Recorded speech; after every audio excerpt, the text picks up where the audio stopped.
This man would go on to commit one of the most devastating mass attacks in American history, and the unsettling part is that before the day everything exploded, there were moments, routine, ordinary-looking moments, caught on camera that now feel like a warning nobody knew how to read. That's the thing about before footage. At the time, it's just another weird clip on a screen. Afterward, it becomes a clue, breadcrumb trail leading straight into disaster. One of the strangest cases starts with a woman named Emma Filipoff. She was 26 years old, and the last confirmed images of her show her drifting in and out of a building in Canada like she couldn't decide whether she was safe inside or safer out on the street. The footage isn't violent, nothing happens, and that's exactly why it gets under your skin once you know she vanished right after. Emma was originally from Perth, Ontario. She was trained as a chef, and in 2011 she moved to Victoria to chase better opportunities and do what she loved. She got a job at a seasonal seafood spot called Red Fish Blue Fish, and by all accounts, things looked fine from the outside. But when the season ended, she needed something to fill a gap. And that's when people close to her started noticing changes that didn't fit the Emma they knew. On October 31, 2012, Emma wrapped up at work, said goodbye to coworkers, and talked about heading back home until she figured out her next move. She even called her mother to ask if she could stay with her when she returned to Ontario. At first, her mom said yes. Then, in a moment that still doesn't make sense to anyone looking back, she told Emma not to come, saying she didn't know how she could face her. Around the same time, Emma's roommate noticed she'd sometimes act out of character. As winter got closer, the episodes reportedly became more intense and unpredictable, and Emma herself had written about struggling with her mental health. Not long after, Emma packed up and left her place. Instead of settling somewhere new, she started moving around. Hotel some nights, the woods other nights, even sleeping on boats. Eventually, she checked into a women's shelter, even though she reportedly had enough savings to get a place of her own. Staff and residents there also noticed unusual behavior, and Emma would sometimes bring up a man from her past like he was still tangled up in her life. In the days before she disappeared, there were reports of her dragging furniture across the street, claiming she was being directed by voices. People also said she gave away or sold some of her belongings, like she was stripping her life down to the essentials. When she prepared to leave the shelter, she packed everything into her Mazda MPV van, then arranged to have the vehicle towed to a nearby parking lot. It looked to some like she was staging an exit or bracing for something she couldn't explain. 2 days later, on November 28, 2012, Emma appeared at the Victoria YMCA, and that's where the eerie CCTV begins. She walks in, walks out, then repeats it over and over. Sometimes she stays only a couple minutes. Sometimes she stands near the entrance, watching the outside like she's waiting for a signal or trying not to be seen. No clear reason was ever confirmed. Maybe she was trying to warm up. Maybe she was meeting someone. Maybe she thought someone was following her. The footage doesn't give you answers. Just that awful feeling that something is wrong and nobody around her realizes how serious it is. That same day, Emma's mother tried contacting her using a number Emma had called from. That's how she learned Emma had been staying at the shelter, and she flew to Victoria to find her. But by the time she arrived at the shelter house, Emma was already gone. With no one able to say where she'd headed, Emma was officially reported missing not long after. When police reviewed more footage, they found Emma at a 7-Eleven buying a prepaid phone. As she left, she hesitated and scanned the street like she was checking for someone. She later returned to buy a prepaid card, then took a taxi toward the airport, only to change her mind mid-ride, saying she couldn't afford the fee, even though the evidence suggested she likely could. She ended up outside the Empress Hotel, where an acquaintance saw her barefoot and called for a welfare check. Police spoke with her for roughly 3/4 of an hour and concluded she wasn't in immediate danger. Then she walked away, and that was the last confirmed time anyone saw or spoke to Emma. Investigators chased leads, but nothing stuck. The phone she bought was never activated. The prepaid card later showed up when someone used it to buy cigarettes. Police traced it and learned a stranger said they found it on the ground. Emma had written poems while in Victoria, but nothing in her writing clearly pointed to a threat. And then years later, a man reportedly walked into a store in Vancouver, saw a missing poster of Emma, and insisted she wasn't missing, claiming she was his girlfriend and had run away. Even after a sketch and renewed attention, that man was never identified.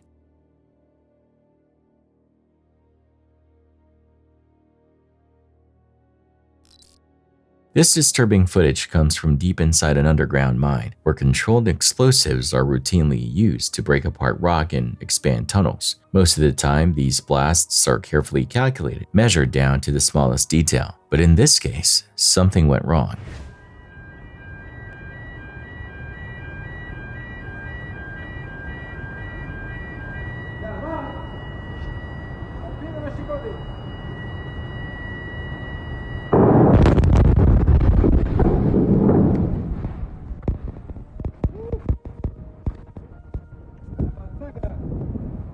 The charge detonated with far more force than expected, unleashing a violent shockwave that tore through the tunnel in an instant. A thick wall of dust and debris rushed toward the miners, swallowing the space around them and turning visibility to zero within seconds. What makes this moment so terrifying is what could have happened next. In situations like this, a miscalculation doesn't just cause chaos. It can destabilize the entire structure of the mine. Cave-ins, secondary collapse, and deadly chain reactions have happened before under similar circumstances. As a dust cloud enveloped everyone, there was no way to know if the ceiling would hold. Somehow, against the odds, the tunnel remained intact. Miraculously, everyone involved survived without serious injuries, and watching the blast consume them is a chilling reminder how quickly routine work can turn into a life-or-death situation. The shocking clip was uploaded to Instagram by an account known for posting nothing but cheerful food content. Normally, their page is filled with close-ups of meals and happy kitchen moments, which makes this footage even more unsettling. What you're about to see is a complete break from that harmless image and feels more like something pulled from a crime report than a food page. Instead of plates and recipes, the camera captures a moment that quickly turns aggressive and frightening.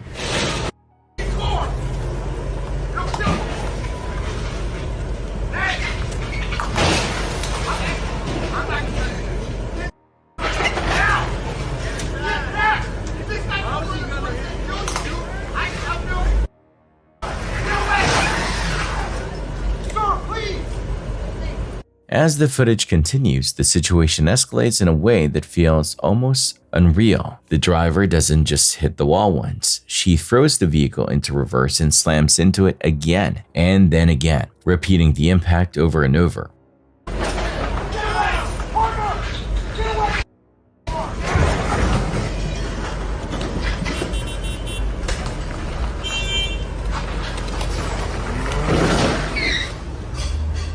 Reports claim this went on for nearly 20 minutes. Employees can be seen scrambling to get out of the way, using the wall as a cover, while the car keeps ramming forward. Thankfully, the structure held long enough to protect them, and no one was physically harmed. Police eventually arrived and arrested the woman, bringing an end to a situation that could have turned deadly.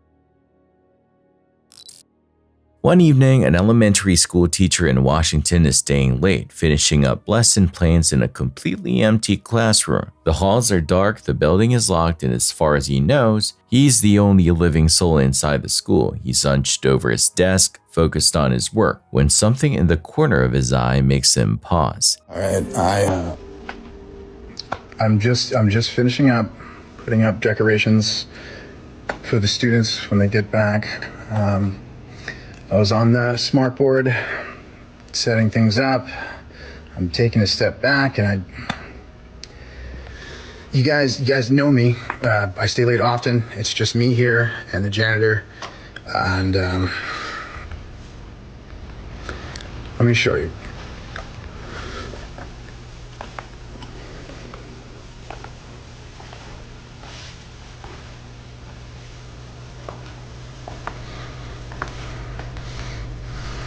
Do you see? Do you see?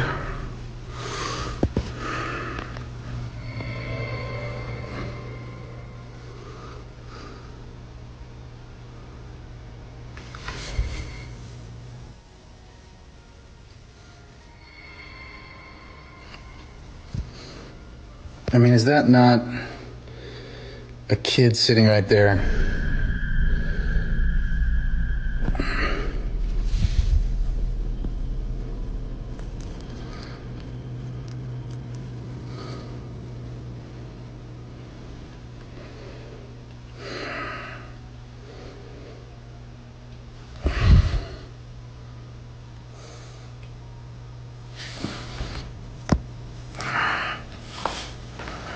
A faint shape flickers in the reflective surface of a screen at the front of the room.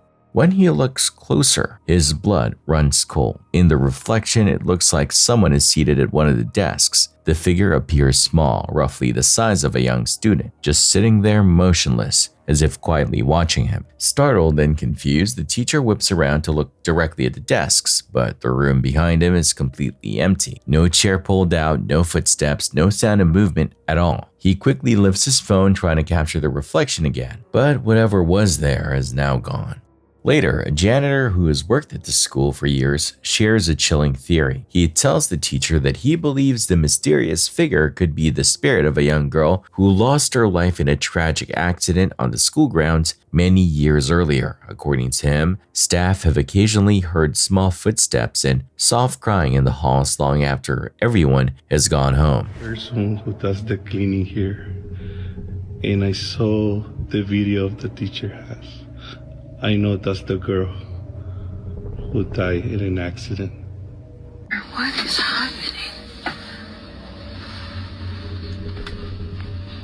I wanted to respect their privacy, but they just put a girl in the back of the ambulance. And the dad was running, and the poor mom was crying her head off.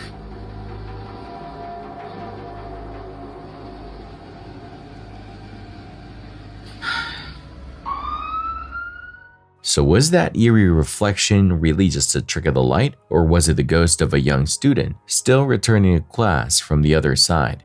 In the end, that's something you'll have to decide for yourself.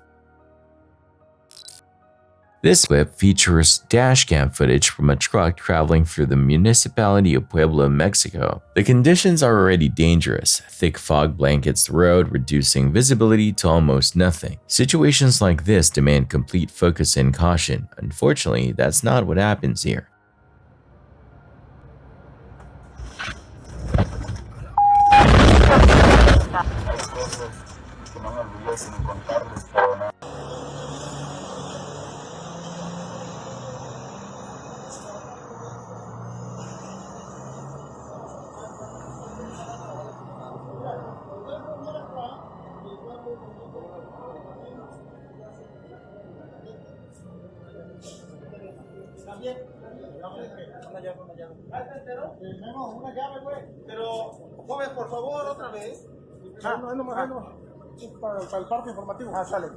The truck driver becomes distracted by his phone, taking his attention away from the road at the worst possible moment. In low visibility conditions, even a brief lapse can be catastrophic. The footage shows how quickly things spiral out of control, leading to a violent collision with a smaller vehicle. Later clips from the scene reveal the devastating aftermath, with the car mangled almost beyond recognition. Reports on injuries remain unclear, but watching the wreckage makes one thing painfully obvious. This was a crash that easily could have ended lives.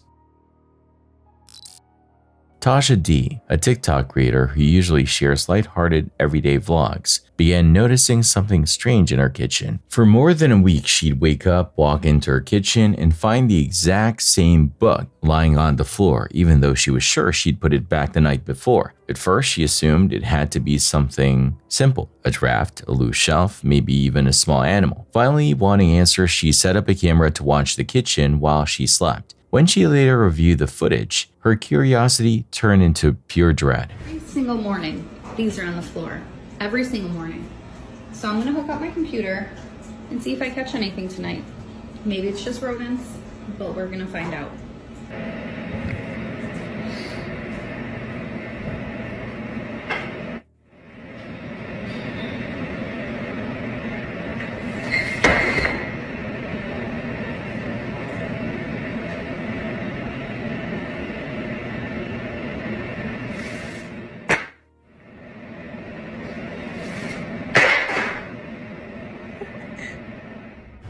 The video clearly shows the book resting on the shelf and then suddenly dropping to the floor by itself, as if an invisible hand shoved it off. No one is in frame and nothing else seems to move. Shaken, Tasha immediately pulled up footage from her other cameras, hoping for a rational explanation. Instead, things got even worse.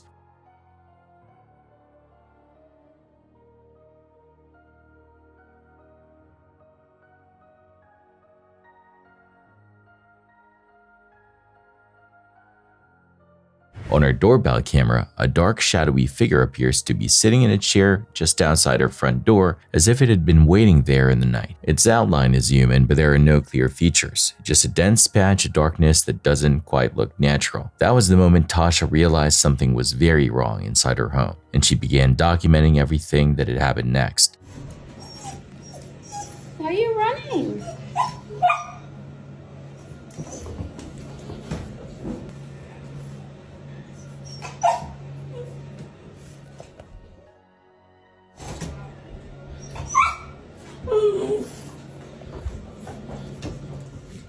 Before long, her dog, who was normally calm and relaxed, started acting completely out of character. He barked at empty corners, stared fixedly down dark hallways, and jumped around nervously as if reacting to someone only he could see. The more he reacted, the more terrified Tasha became. One day, as she moved from one room to another, she noticed a door slowly creaking open all by itself. A moment later, it suddenly slammed shut with force, as if whatever was behind it did not appreciate being watched. See, and you think I'm crazy. The first time I'm here by myself, there's a picture on the floor, and it just... That was her breaking point. Tasha bolted from the room, panic taking over. Desperate for answers, she eventually contacted a team of paranormal investigators. Teams started their search at the front door and slowly made their way inside, armed with just one device, a spirit talker. They arrived with minimal equipment, relying mainly on a spirit communication device, something like a spirit talker. You say hi? Hi. As they moved through her home asking questions, they claimed that the unseen presence responded in multiple rooms. Objects shifted right after they asked it to reveal itself, and strange phrases came through the device that seemed to answer them directly. One detail stood out above the rest. The presence repeatedly referenced a mother, as if it was searching for its mom rather than trying to harm anyone. Looking for mommy? Yes. Yes? You wanted us to come to the hall? You want to say hi? What the heck? Is that you? Greg, is that you? As you could tell. The investigators left with more questions than answers, but one conclusion was hard to avoid. Something was inside that house, and it seemed desperate to be reunited with someone it had lost. How that spirit could ever find the one it's searching for is a mystery Tasha and her viewers are still trying to solve. Every so often, a video appears online with almost no explanation attached. There's no backstory, no follow-up, and no clear reason why it was filmed in the first place. This is one of those clips. All that can be done is watch closely and piece together what might have happened based on what unfolds on screen.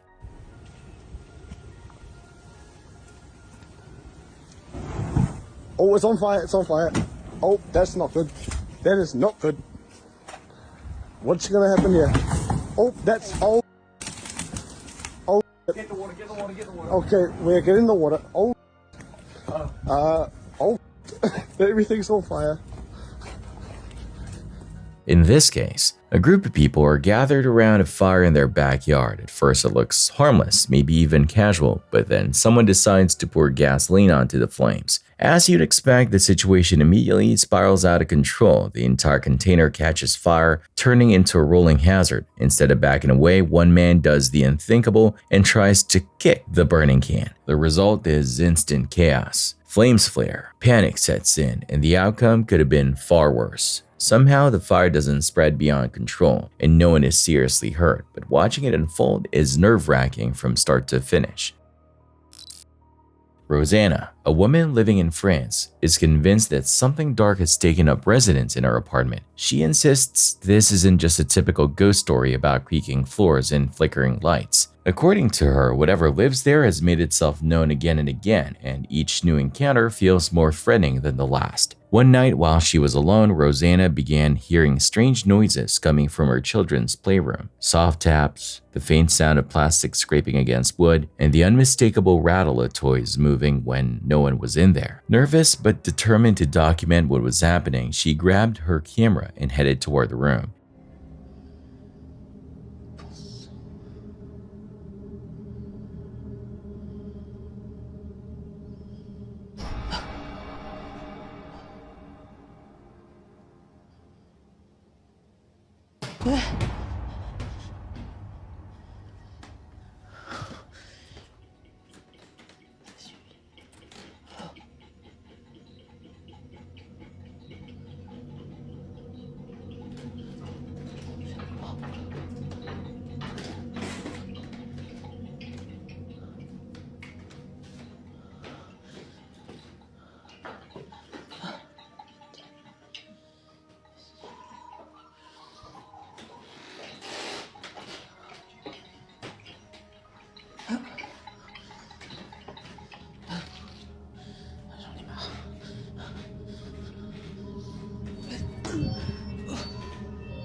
At first, the footage shows only minor movement, small toys shifting slightly on their own, as if nudged by an unseen hand. But then the situation becomes far more disturbing. As Rosanna walks down the hallway, the camera briefly captures the window behind her. In the reflection of the glass, a tall, shadowy figure shaped like a man appears to be standing directly behind her, looming just over her shoulder. The outline is clearly visible in the reflection, but when she feels something and spins around, the hallway is empty. No footsteps, no breathing, no one hiding in the doorway. Moments later, as she continues filming, the same shadowy figure appears again in the reflection, still behind her, still watching. And once again, when she whirls around, the space is completely clear. Rosanna says this isn't an isolated incident. According to her, the presence has been tormenting her for months, making noises, moving objects, and appearing in reflections only to vanish when she turns around. She also says she doesn't have the financial means to simply move out and escape, so she's forced to live with whatever is sharing her home. Whether this is a genuine haunting or a carefully staged illusion is up for debate, but one thing is certain, the footage leaves viewers deeply unsettled. In May 2024, the city of Mumbai, India was battered by a severe and fast-moving storm that caught many people off guard. Most viewers only saw the viral clip of a massive billboard collapsing under the pressure of wind and rain. But that was just one piece of a much larger disaster unfolding across the city. This video, captured by people on the ground, reveals another terrifying moment that didn't get as much attention.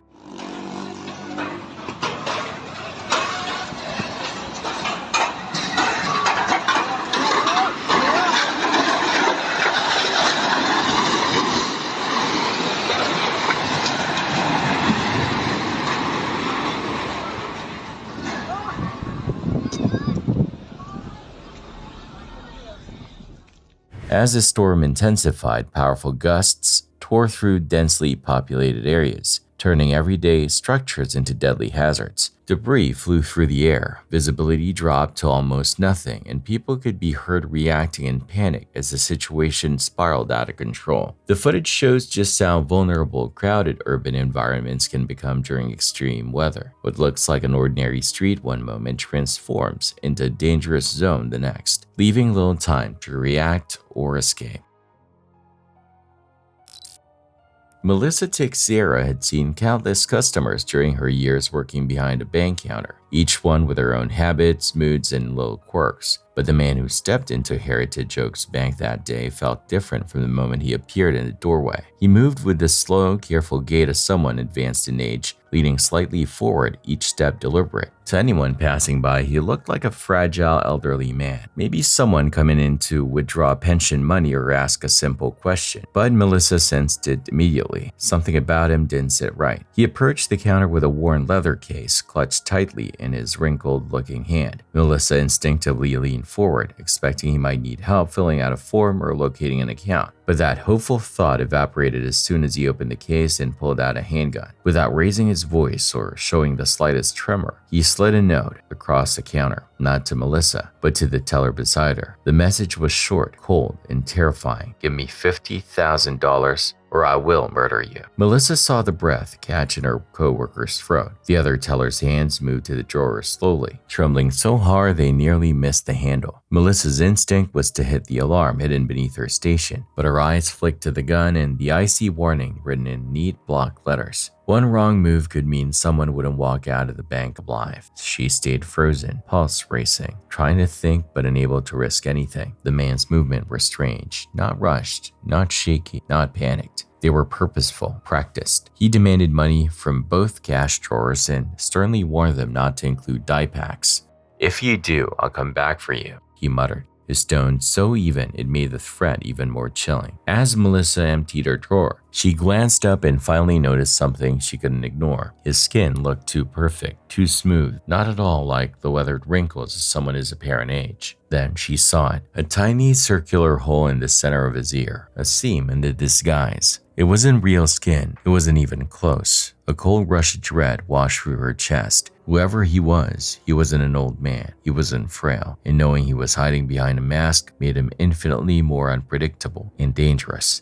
After what felt like an hour trapped in a handful of seconds, The man scooped the piles of cash into his bag and backed toward the door. He kept the elderly shuffle until he reached the exit, then suddenly sprinted. The transformation was so jarring, Melissa almost didn't process it. The moment he disappeared from view, she slammed her palm onto the alarm. Sirens followed within moments, along with a swarm of investigators. The FBI combed through the security footage, reviewing frame by frame as a so-called geezer bandit burst down to the bank with a speed that no genuine elderly man managed. The masked theory solidified very quickly, yet even with clear footage, clear behavior, and clear motive, the man vanished without leaving a trail. Weeks later, another heist hit. This time, his careful planning failed. A hidden red dye pack exploded inside his stolen cash, and witnesses saw him fleeing again, angrier, faster, more desperate. Cameras caught it all, reinforcing what Melissa had known from the start. This was no frail senior citizen. This was someone far younger, far sharper, and far more dangerous hiding behind a rubber face. Melissa couldn't stop thinking about that mask, or the young man she remembered noticing hanging around the bank weeks earlier. She reported what she knew, hoping it might crack the case, but nothing solid ever surfaced. And then, as suddenly as he appeared, the geezer bandit vanished. No more robberies, no more sightings, no more clues. In the end, authorities linked him to 16 separate bank robberies, but his identity remains as hidden as the mask he wore. The geezer bandit walked into history wearing someone else's face and walked out without leaving his own behind. They say the truth always comes out, but sometimes the attempt to hide it can be fatal. This is the terrifying moment a desperate secret threatened to turn into deadly tragedy 10 stories up. In a crowded Chinese city, a forbidden encounter was shattered when the lover's wife arrived home, unannounced. Reports suggest the man panicked, pushed his mistress out onto the narrow, unforgiving balcony to hide her. Now she wasn't just hiding from any angry spouse, she was clinging to a ledge, a sliver of concrete 10 floors above the ground. Look at her, dangling, holding on to nothing but a phone in sheer terror. Her only way out? A treacherous scramble across drain pipes and windowsills. One slip, one mistake, and the shocking scene would end in a horrific final plunge.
This wasn't a movie stunt. This was a terrifying fight for survival, fueled by desperation. She risked her life, all because of a secret that couldn't stay buried. The footage went viral, turning a private moment of fear into a public shaming. Sometimes the consequences of a bad decision aren't just emotional, they're 10 stories deep.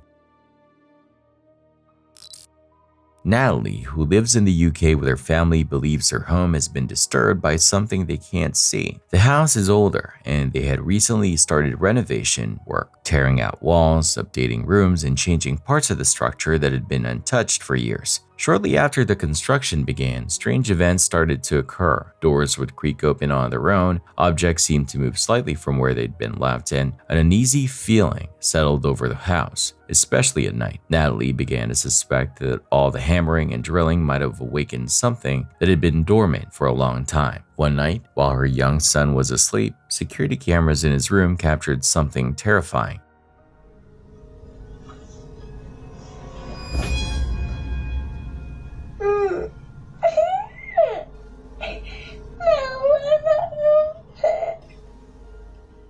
At first, the child is lying peacefully in bed, completely still. Then, without warning, his leg jerks backward as if grabbed by an invisible hand, and he is yanked off the mattress and onto the floor. He starts crying immediately, clearly frightened and confused. As he scrambles away, it almost sounds like he's talking to someone no one else can see, pleading or protesting to an unseen presence. According to Natalie, he ran straight into her room, sobbing and saying there was a man in his bedroom who had pulled him. But when she rushed back with him to look, the room was empty. No intruder, no sign of anyone hiding, nothing that could have physically grabbed his ankle. The whole incident was recorded on camera, yet there is no visible explanation for the force that dragged him. The experience left the family shaken, and Natalie now believes the renovations agitated something that doesn't want him there. What or who pulled her son from the bed that night remains a chilling, unanswered question. This video was captured in China. You will notice a few passengers completely asleep. However, don't focus on the sleeping individuals. Instead, keep your eyes fixed right on the driver. Watch what happens next. 当前速度121，限速120。您已超速，请减速。当前速度121，限速120。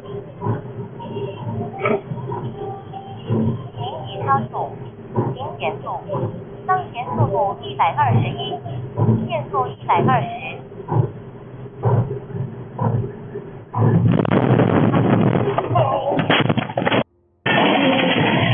There's no doubt that technology has advanced significantly. However, relying entirely on the autonomous technology present in your car is an extremely bad idea. Clearly, this vehicle has autonomous driving features. The person behind the wheel engaged the self-driving mode and then basically forgot about all of their responsibilities as a driver. You can see how they totally checked out from the task of operating the vehicle. Chinese reports about this specific incident are particularly vague regarding the exact outcome, but some people who saw the footage mentioned that the occupants did survive the crash. This is a real-world tip for you. Never take your focus away from the road, even if your car is driving itself. Technology is a helper, not a replacement for your attention. What in the world is truly going on here?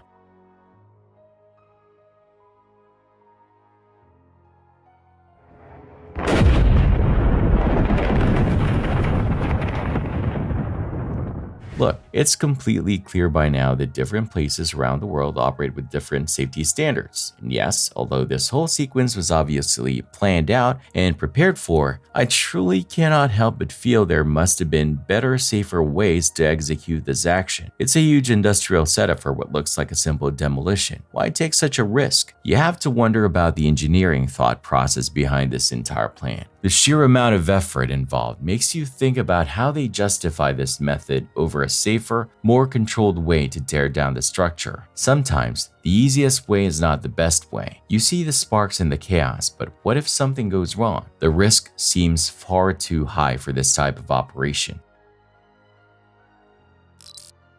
You might already recognize the name Riker Webb, the 3-year-old from Montana whose disappearance in June 2022 quickly captured national attention. Many people compared his case to the eerie stories from the Missing 411 mysteries, where people vanish under strange circumstances in forests and national parks. Riker reportedly had a fascination with insects, and investigators believe that innocent curiosity may have lured him deeper into the woods near his home. But what happened after he wandered off is where the story takes a darker turn. Despite a fast response and a large organized search effort involving ground teams, drones, and helicopters, Riker somehow remained hidden for 2 full days. He endured cold rain, near freezing temperatures, and rugged terrain that would be dangerous even for an experienced adult. When he was finally found more than 2 miles away from where he was last seen, he appeared physically okay, tired, dirty, and hungry, but alive. It seemed almost impossible given the conditions and his age. What many people don't know is that Riker's older brother, Caden, once posted a TikTok video offering details about what Riker allegedly said after being rescued. That clip later disappeared, likely taken down due to the overwhelming attention it received, but a copy resurfaced online and reignited speculation.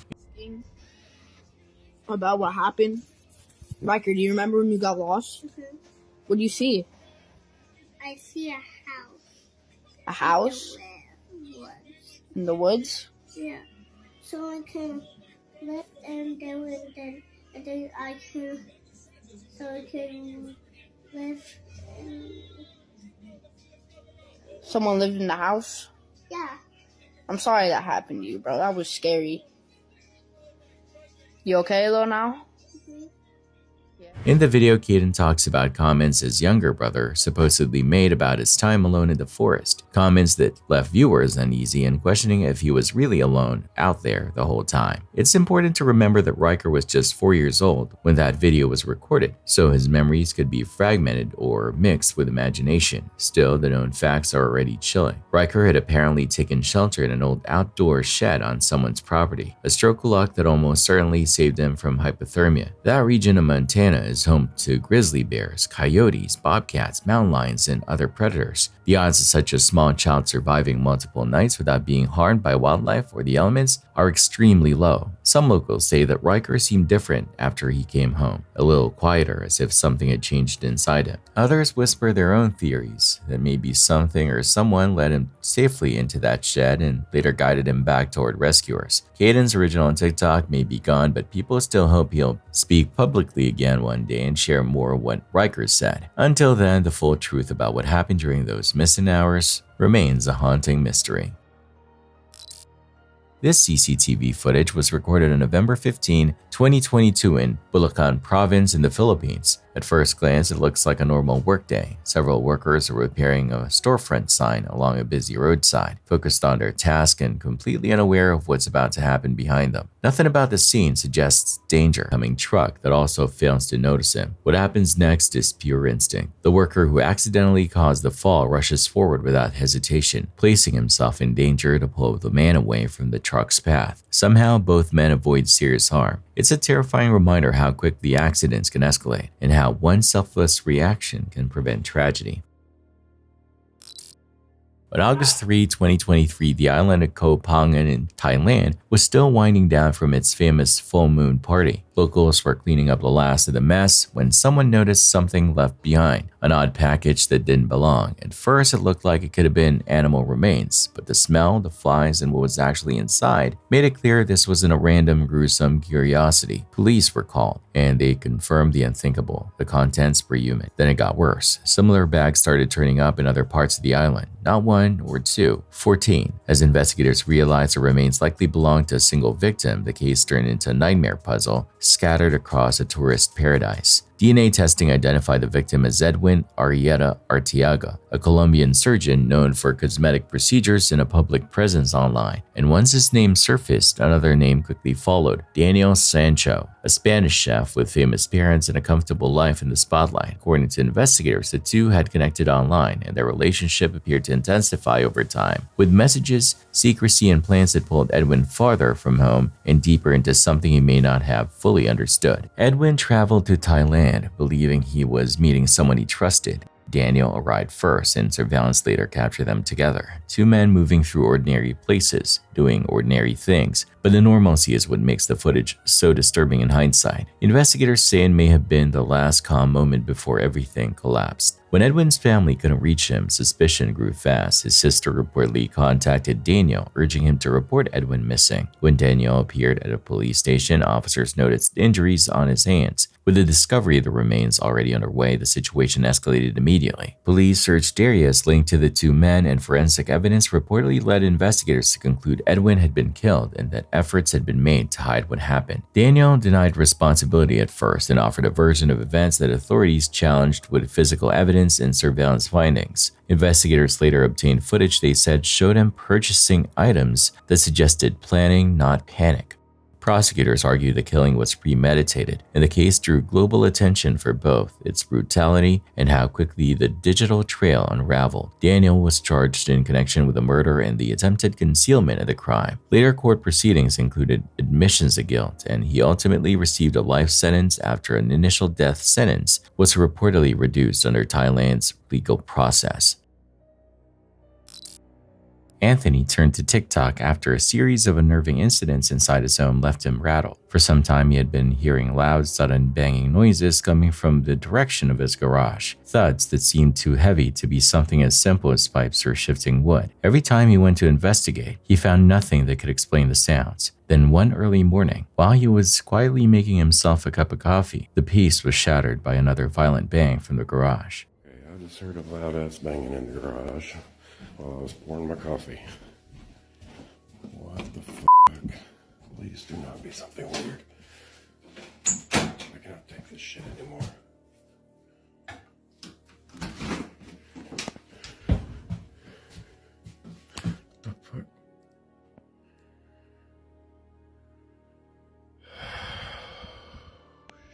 Heart racing, Anthony grabbed his camera and cautiously approached the garage door. As he opened it, the footage shows a single piece of string hanging in the air, swaying and trembling as if something had just brushed past it or pulled on it. No one else is visible. The image is simple, but in the context of the unexplained noises, it feels deeply unsettling, as if something invisible had just slipped out of sight. Maybe in the meantime,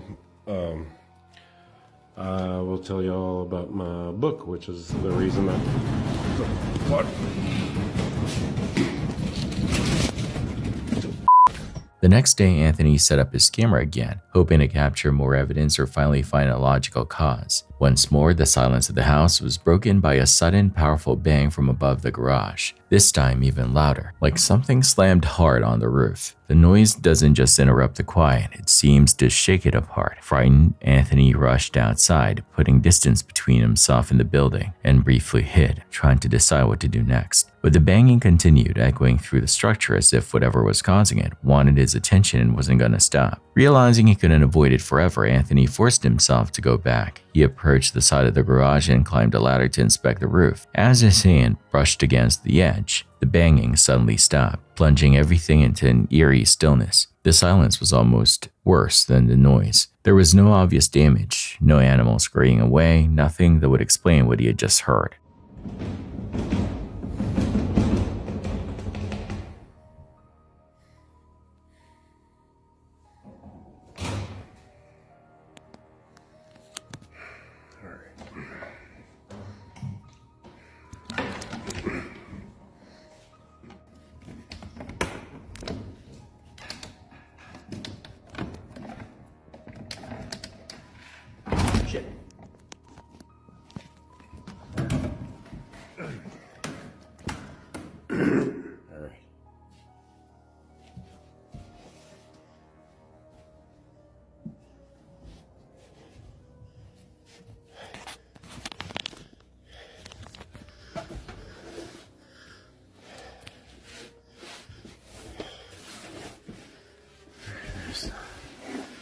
There's nothing up here.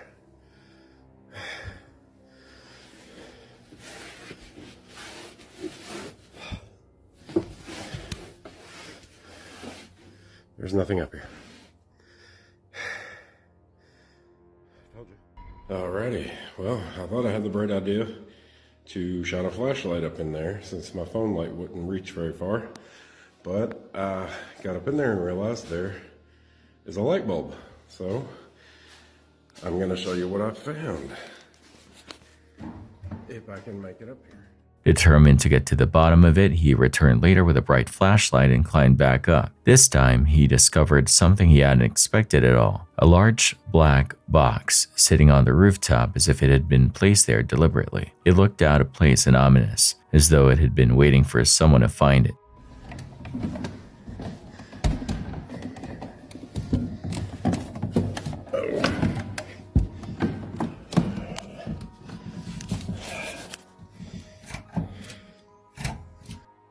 That is some kind of a box.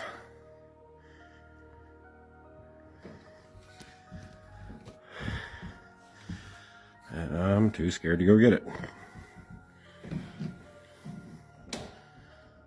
Inside, he uncovered a collection of strange items, an old unsettling doll with blank eyes, scattered marbles, worn-out clothes, loose coins, and a small heap of dirt. None of it seemed to belong together, and the randomness only made the discovery more disturbing. Check out the box, open it up. There's this creepy doll. So I'll immediately drop it back in there, get out of there. Because it freaked me out. Wasn't expecting it. So anyway, I finally go through the contents of the box after I find the doll, and there's a journal in there, along with a bunch of little, like a marble and just some change and just a bunch of dirt and probably mouse poop and stuff. It's nasty. But the journal is weird. Then he found the most unnerving object of all, a journal. When Anthony opened it, he was met with page after page of eerie sketches and disturbing drawings. Some pages showed faceless figures standing in dark fields or hovering near houses. Others were covered in strange symbols laid out almost like a ritual. It is extremely, extremely weird. it's filled with a bunch of creepy drawings and some kind of code that's just a bunch of numbers. And I'm probably gonna need some help figuring it out. I don't know what's going on. Between the drawings, long strings of cryptic numbers formed odd sequences that looked like some kind of code. The more he flipped through, the heavier the atmosphere felt, as if the book itself was radiating unease. Anthony had climbed up there, searching for an explanation. Instead, he uncovered a mystery that only raised more questions. Who put that box on his roof? What were those items meant to represent? And most importantly, was the same unseen force that had been pounding on the garage the one that wanted him to find it? The videos documenting these events were posted only days ago, which means the story might not be over yet. For now though, his home and that box remain at the center of yet another chilling, unsolved mystery. I feel like every single day a new camera angle or perspective of the devastating Beirut explosion surfaces for us to see.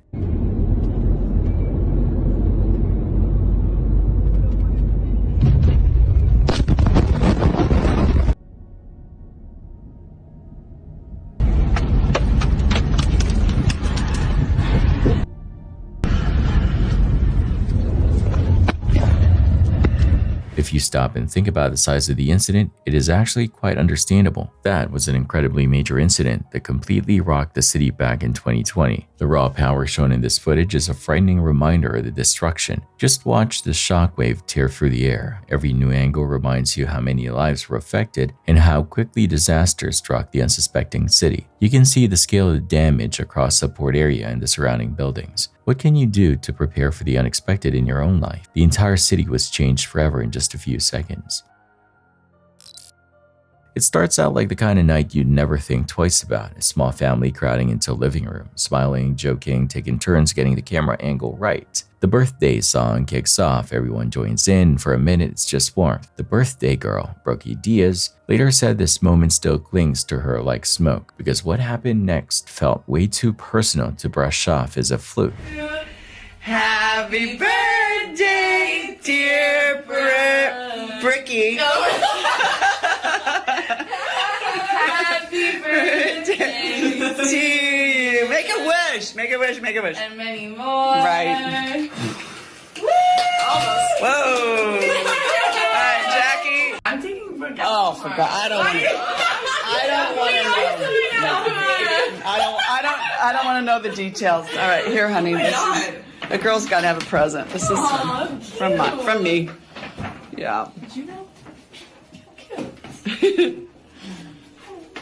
Should we cut the cake? Yeah. Jackie, press its pause. Hey kiddo, hope you're doing well. I'm feeling much better now, so whenever you can. Please. Hey kiddo, hope you're doing well. I'm feeling much better now, so whenever you can, just come visit me, okay? Okay?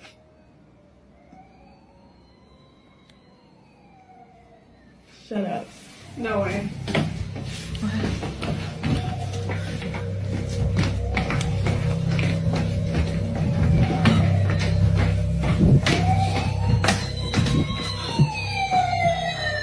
That is not worked. That is not worked.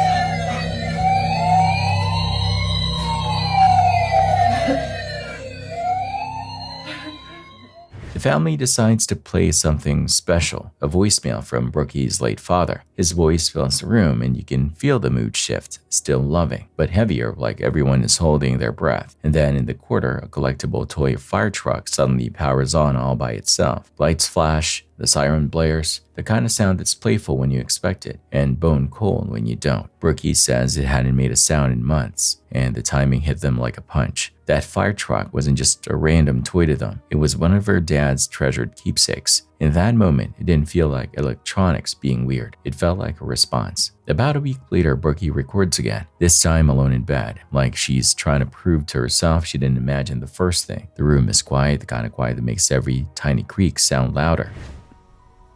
I just missed a call from my dad. He's been gone. Like, I just heard voice one more time.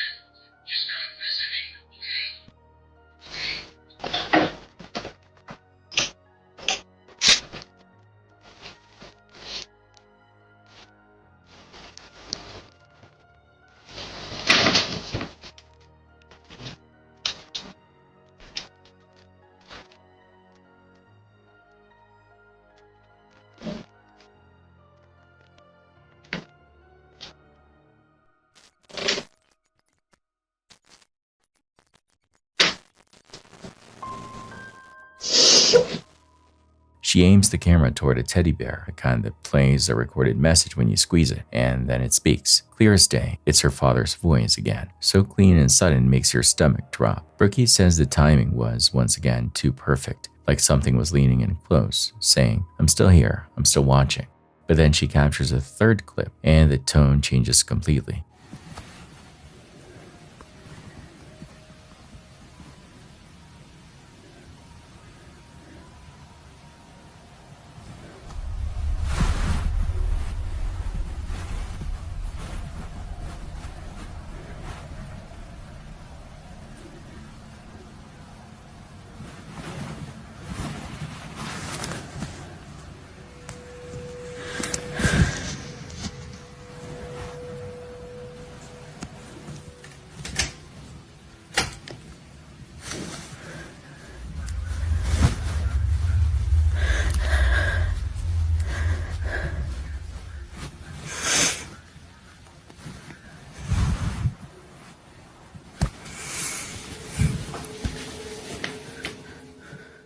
She doesn't like to talk about this part, and honestly, you can understand why. Whatever happened felt different, like the warmth drained out of the air and left behind something sharp. Brookie said it didn't feel like her dad anymore. It felt wrong, like something else had noticed the attention, noticed the cameras, and decided to step forward wearing a familiar mask. Some people watch and still swear it could have been her father's spirit, just coming through in a way that's hard to understand. Brookie doesn't buy that. She believes something that didn't belong in her home showed up that night, and once it did, it didn't want to leave. Even so, she tries to hold on to the earlier moments, the fire truck, the teddy bear, because whether it was paranormal or coincidence, those were the moments that felt like love. And sometimes the scariest part isn't what you see on camera, it's what you feel in your chest when the room goes quiet again afterward. This harrowing clip was filmed on the southeast face of Mount Washington in New Hampshire at a location known as Tuckerman Ravine. It's a popular destination for backcountry skiers and snowboarders, but it's also notorious for its unpredictable conditions. Oh.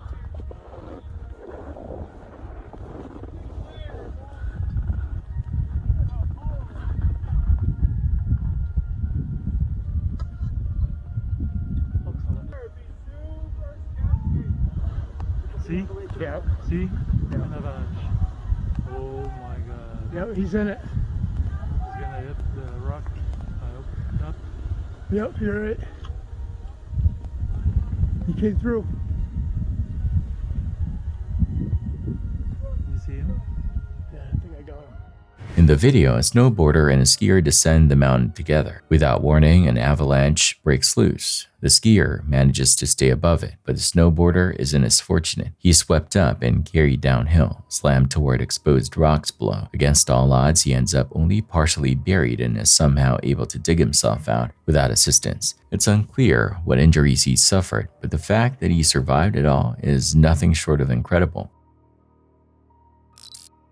This haunting footage was captured recently in the Alps by Anneliese Brigger during a period when large parts of Europe were being hammered by relentless storms. Weeks of heavy rainfall caused widespread flooding, but in mountainous regions the danger goes far beyond rising water levels. What you're seeing here is the raw power of nature unleashed.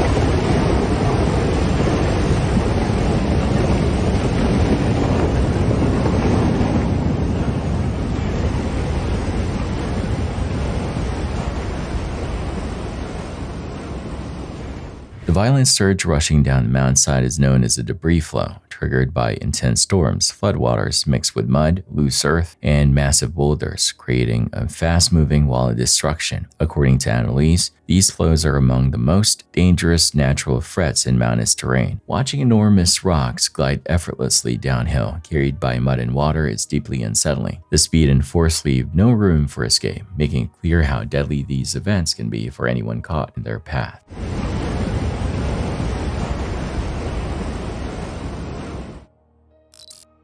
What would you immediately assume if I told you this biker has a camera mounted right to his helmet? You would probably think he makes cool travel videos or records his rides, right? Well, that part is actually true. However, the crucial thing to remember is that this person lives in Brazil.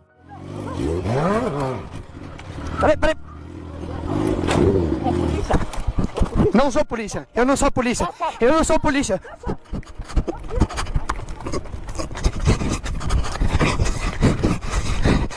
Caralho.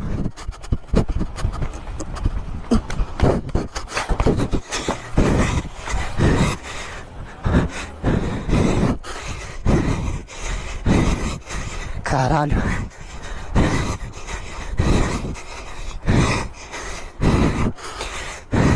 Ajuda aqui a levantar, brother, por favor.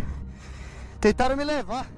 In Brazil, many everyday bikers actually use these helmet cameras for much more serious reasons, to keep themselves safe from threatening situations like the one you just witnessed. That was absolutely a firearm pointed directly at him. And yes, of course, you could debate whether the weapon was real or just a replica. However, your basic survival instincts would lead anyone to instantly believe that the threat was indeed very real. And that is what matters in the moment. This is why bikers there carry cameras. It acts as a deterrent and a way to document a crime. You can't take chances when your life is on the line.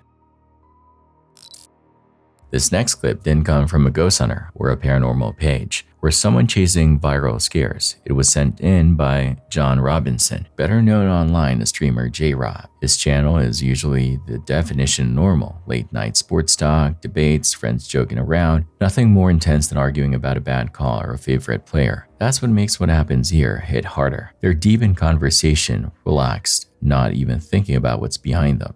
I think y'all need to build off of those two people and a couple of more pieces. I do like RJ Barrett, but I don't know, it might be time for him to go as well. You never really know. So I say you just build off of those people. Was that a ghost? I just personally... Oh, yo, Junebug, chill out. Yo, that wasn't even a person.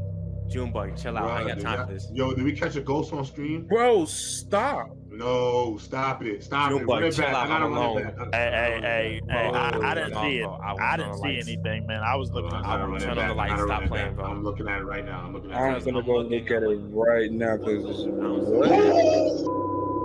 Bro.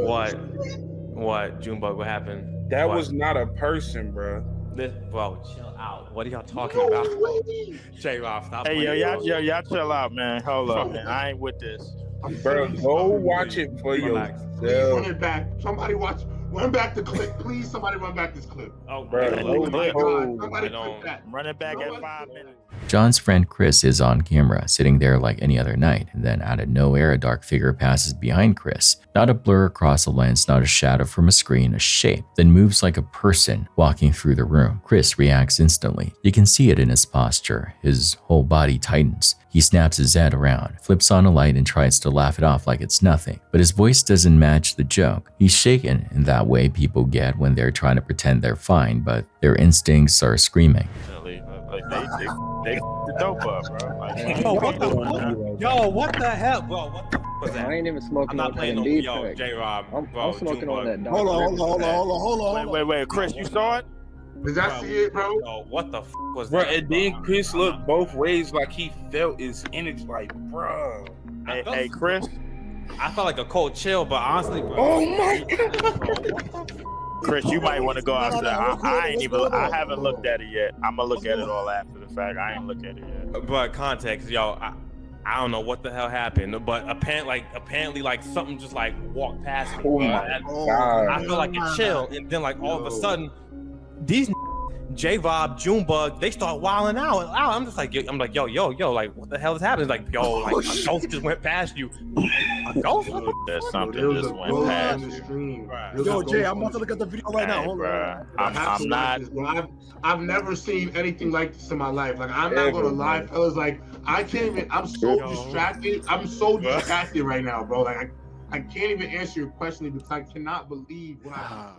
Afterward, Chris explains that right as it passed, he felt a strange chill crawl over him. The kind of cold that doesn't feel like air conditioning. It feels like something brushing the back of your neck. He even checked behind him. Nothing. No one. No explanation. Still, everyone on the call can't let it go. More friends hop in and they do what everybody would do in that situation. They rewind the stream and watch it again together. And sure enough, it's there. A dark shape moving behind him in real time.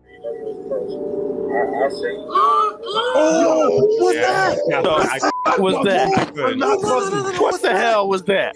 I don't know what he was saying. But I ain't never seen bruh. Come on, you missed it. Oh, no. I saw that.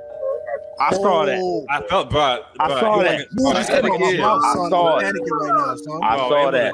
I'm telling you, it was. I saw that. Look. Oh, I saw that. No jump cuts, no edits, no here's the scary part setup, just a normal live stream that accidentally captured something it was never meant to. And that's the part that lingers, because if a moment like that can slip into a random sports stream, it makes you wonder how many people have caught something on camera without ever noticing. John's channel wasn't built for this. That's why the clip stands out like a stain. So what was it? A trick of lighting? A camera glitch? Someone quietly moving in the background? Or something worse? Something that walked through the frame like it owned the place. Either way, it's the kind of clip that makes you rethink the next time your webcam light turns on, especially if you're home alone. It starts with a 911 caller whispering into the phone, trying to explain what they're seeing at the corner of Richardson Avenue and Sullivan. A man is chasing a woman in the open, yelling at her, hitting her, and not letting her get away. The caller gives quick details through the panic. His clothes, her shorts, the backpack, the way she keeps trying to run while he stays right on her. It's the kind of call that sounds like it's about to turn into something worse if nobody gets there fast. An officer spots them, and the moment the cruiser door opens, everything changes. The suspect bolts, sprinting into an alley like he already knows the neighborhood and thinks he can disappear in it. The radio traffic becomes clipped and urgent. Officers calling direction changes as he cuts through tight spaces, trying to break line of sight. Stop! Hey! 193, he just ran, he's running northbound, running westbound. Male black, white shirt. Stop! Southbound. In the alley, headed northwestbound in the alley.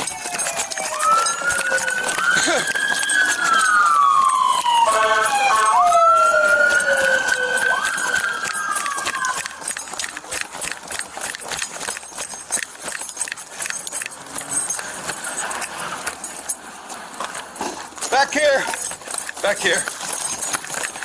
Then the chase ends in the most bizarre place possible. He's in this trash can.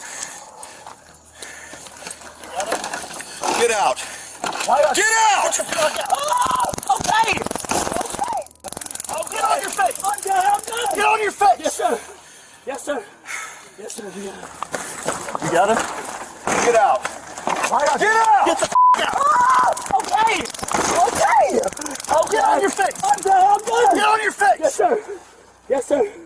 Yes, sir, you got it. Why you tased me? Because you wouldn't come out! The taser comes out. The suspect yells and flinches as the prongs make contact, and the whole scene turns into that chaotic mix of shouting, compliance, and disbelief that always follows the use of force. He keeps repeating that he's done, that he'll cooperate, but it's too late for clean choices now. Really? I'm not doing shit, I'm a cooperate. Yeah, okay. God damn! I was coming! Shit! I was doing check. He takes a shit. Yeah, we're... My cruiser needs security. Go ahead, we're good. Yeah, it's male. She's a blonde. Dude, I passed her and she went. Yeah, you headed southbound, and he kind of punched her. Listen. And then as soon as I jumped out, he took off. I did not punch my girlfriend. I watched you punch her, dude. No, you didn't. Ask her. While they search him, they start pulling items from his pockets, and the tone shifts again. There's drug paraphernalia. There is more reason for him to run, and suddenly you understand why he panicked the moment a cruiser stopped, not because he was innocent, but because he didn't want to be searched. Yeah, I really didn't punch him. Lit him like, there he is. I really didn't punch you though. You did. I promise. I Ask watched her. you punch her. Oh my God, I didn't punch her. Ah, hold on, you putting the needles. Sir, I watched you punch her. Oh, the needles. Yeah, don't roll on your stomach. Please. Here, your other pocket. Hey, it's a bong right here. There's what? A weed bong right here. Yeah, run. Huh? Why did you run? Because I said right here. Okay. Can you come around this way so I can roll them? Holy shit. I smoke crack. Oh, you do smoke crack? I smoke.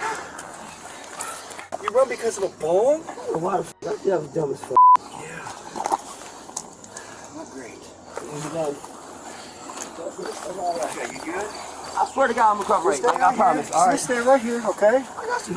When they asked his name, he gives it, but the bigger question is still hanging in the air. What happened before the camera found him in that trash can? Officers start piecing it together in real time. They mention seeing him put hands on her. They explain the call they received, and the suspect keeps trying to downgrade it. He says they were only arguing. He says she's not from around here. He says she doesn't understand the streets. And that's when the story takes on a colder edge, because he's not just defending himself anymore. He's framing her as someone who doesn't know better, someone who caused the problem by being in the wrong place with the wrong person at the wrong hour. I'm on the ground in handcuffs and you guys get it. Am I okay? What you like? Yeah. Slaughter. Jacob, what's up, buddy? Get me out of here. Not to jail, though. I think that's where you're going, buddy. You want to sit up? Why don't you go to jail? You want to sit up? For what? Just on your butt. No, I say, why am I going to go to jail? Hold on. Put your foot back up here. I'll fix your shoe. Thank you. Does that keep you face this thing worse? Hell, yeah, it worked. Just one probe, too. We got one. Oh, he was like, but he cheated. He said, get out, pal. He didn't give me a chance. No, you didn't. I heard him on the radio. I need to In this trash can? In this trash Yeah, can? in it. I watched the lid pop. I'm like, he's in the trash can. Motherfucker. That's all. I opened That's it. not About like. No, I would've. Scared the shit out of me. DJ's close a lot closer. I didn't give me a chance. We can't even run. So you think you have a warrant, man? It might be for misdemeanor, yeah. Traffic or something? No, it's misdemeanor probation, man. Okay. I think we also have some crackers. So I know if I got cocaine. oh my God, you gonna really charge me with that? I never. I didn't say yes or no. I know you did. I know. I just said that we have some. Where you got crack at? In this your bag? No, that is. And through it all, the most unsettling part is how quickly violence becomes background noise in a situation like this. A 911 caller reports a woman being struck and chased. Officers arrive and the suspect flees. He hides inside a trash can like an animal cornered. A taser pops and the body cam shakes as officers rushed in. Then within minutes, it becomes paperwork, evidence, names, and explanations. The danger doesn't announce itself with dramatic music. It shows up as a routine call that could have ended with a woman seriously hurt if nobody made it there in time. By the end of the clip, the suspect is still talking, still protesting, still trying to rewrite what the camera already captured. But the night has already exposed the truth. A public street, a frantic chase, and a grown man willing to do anything. Run, hide, lie, just to avoid being held accountable for what he did in plain view. Jen is a British woman who says she's been dealing with things in her house that don't make sense anymore. Not old pipes noises, not the house settling. She claims it's been building night after night until she finally hit a point where she couldn't keep it to herself. So she starts recording, voice shaking, trying to explain what she believes her camera has been catching when she isn't looking.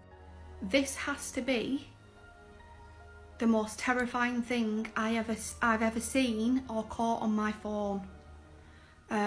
What I'm about to show you makes it worse because this is in my house. The night she says everything escalated started off normal. She and her partner Ryan were watching a football match. Later, Ryan stepped out with friends for a couple of drinks. As the night dragged on, Jen expected the usual routine. Him stumbling in, laughing, maybe sick, maybe loud. When he finally came back around midnight, she grabbed her phone thinking she'd record it as proof of the morning or just to mess with him later. My partner had gone out to watch the football and was going in town after for a few drinks with his mates. So Alex, the girl who always does the live streams with me, my best friend, she came round and we just basically had a lazy day. But 10 minutes after, he said, oh, I'm going to throw up. So he goes off into the bathroom. And I messaged Alex and I said, told you he's throwing up. So I did a video in my room in complete darkness. I didn't have the torch on. And I simply videoed for the sound just to send to Alex to say, see, look, he is throwing up. But instead of catching something funny, she claims she captured something terrifying.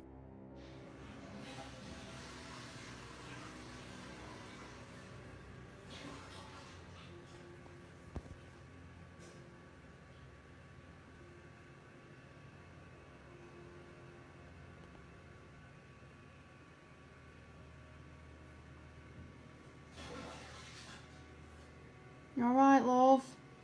In the dim glow of the room, there's a shadow, tall, silent, still, not moving like a person crossing a hallway, just there, like it had been waiting. The worst part is the thought that comes right after. If it was already in the room when she started filming, how long it had been there before she noticed. And it doesn't stop with that one clip. Jen says strange moments started stacking up. At one point, she's walking through the house and notices a balloon hovering just above the floor, not drifting the way balloons normally do. It looks guided, almost controlled, like it's following an invisible set of instructions. What makes it worse is how it seems to respond to her, almost like it's reacting to the attention, like it knows she's watching. So literally 5 minutes ago, I came in the kitchen for a brew and the balloon was at the top of the ceiling. So I followed the balloon and it literally came across the kitchen floor to around here, and now it's virtually touching the floor. Can you try and lift the balloon up? Please?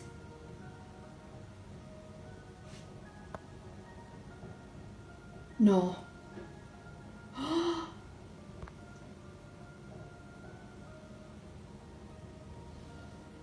Stop.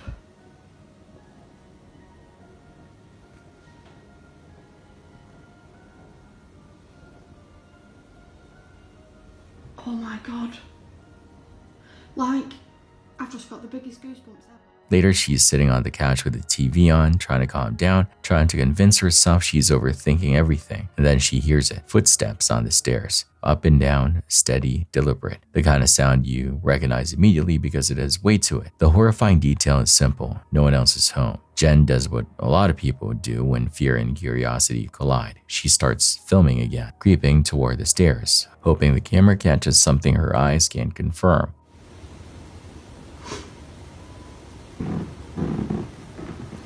It's doing it. Oh my god, it's doing it, it's doing it. Fuck. What the fuck? The footsteps keep going and you can hear the hesitation in her breathing, the way fear pins her in place. Eventually, she forces herself up step by step, and she claims she captures the sound again, close, clear, as if whoever or whatever is moving up there doesn't care about being discovered.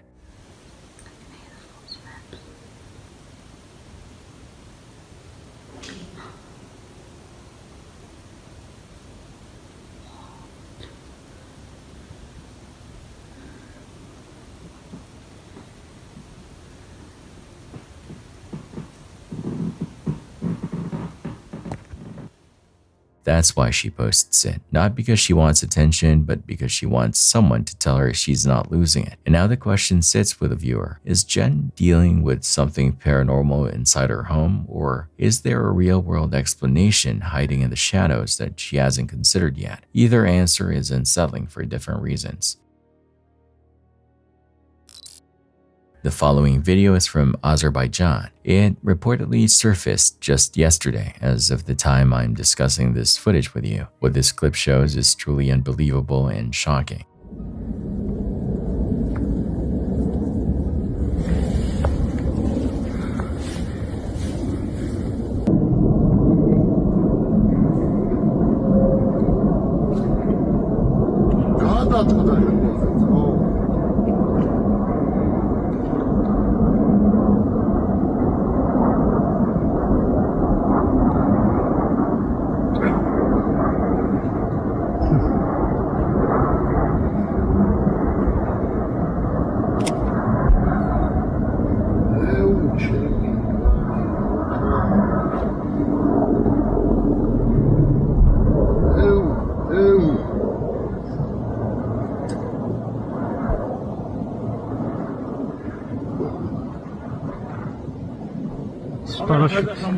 That huge item on the ground was a plane, or at least what remains of a plane. It feels incredibly strange saying that these kinds of terrible things shouldn't even be happening, let alone be caught on film for us to see. You are looking at the remnants of a C-130 aircraft that belonged to the Turkish military. That front section you see is the cockpit area. The official report indicates the plane split apart while it was still midair. All 20 people who were on board that military aircraft passed away in the tragic accident. An official definitive cause for the catastrophic failure has unfortunately not yet been determined. It is a powerful reminder of the dangers involved in military operations. Now observe this piece of intense CCTV security footage that was captured back in 2023. Pay close attention to the intersection.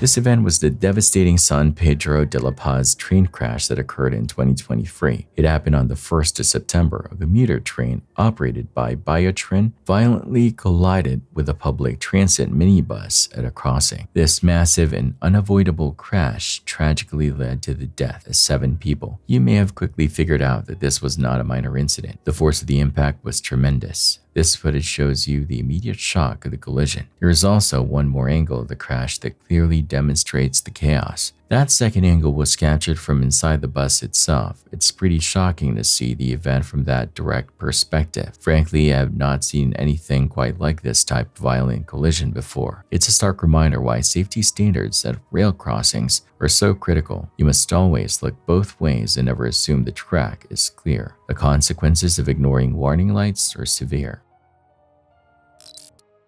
In one of his most unsettling investigations yet, Franco from Franco TV returned to a remote cemetery he had explored before, this time completely alone, under the cover of night. Known for documenting paranormal activity in abandoned and haunted places, Franco often relies on tools like thermal cameras, K2 meters, and night vision. But during this visit, even his gear couldn't fully explain what he encountered. His focus was a child's tomb belonging to someone named Sebastian, a grave he had previously flagged for strange activity. As he approached it again, his thermal camera picked up something chilling, a human-sized dark figure standing motionless near the tomb. When he switched to his regular camera, the shape was gone, invisible to the naked eye, but on thermal, it stayed perfectly still, as if it was watching him. Franco moved in slowly, trying to make sense of what he was seeing, but just as he neared the spot, the figure vanished completely.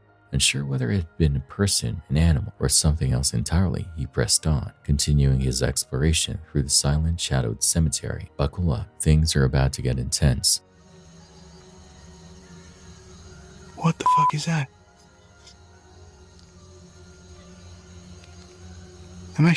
Hold on, I'm not even at the freaking cemetery area, but I see something dark.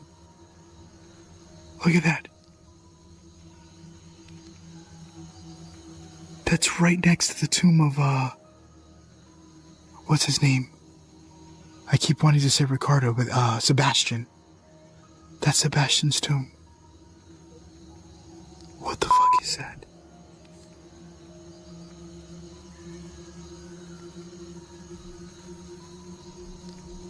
Let me make sure there's nothing else here.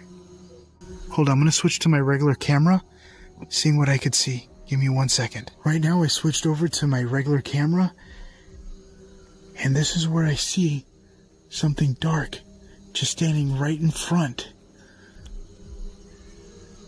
of that kid's tomb. I forgot his name, Sebastian. But there's nothing over there. I'm gonna go ahead and zoom. Let me zoom in.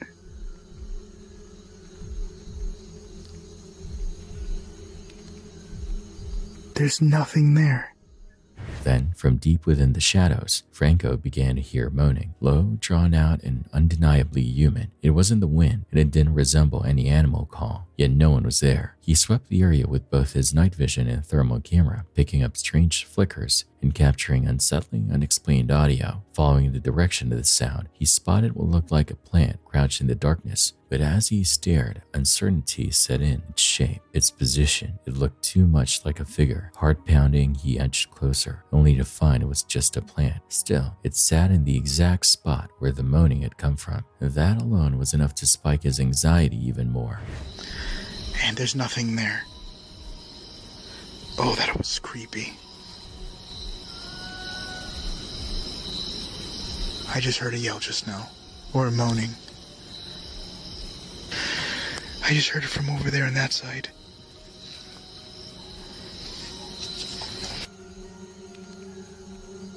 It legit just sounded like a moan. I want to see if I see any shadows with that light.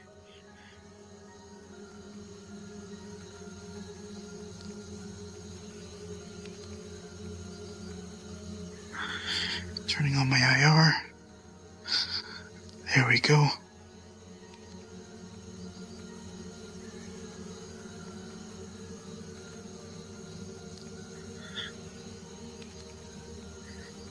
Oh my God. What the hell is that? I'm hoping that's a plant, but it looks like something's right over there. What the hell is that? Looks like something just sitting there.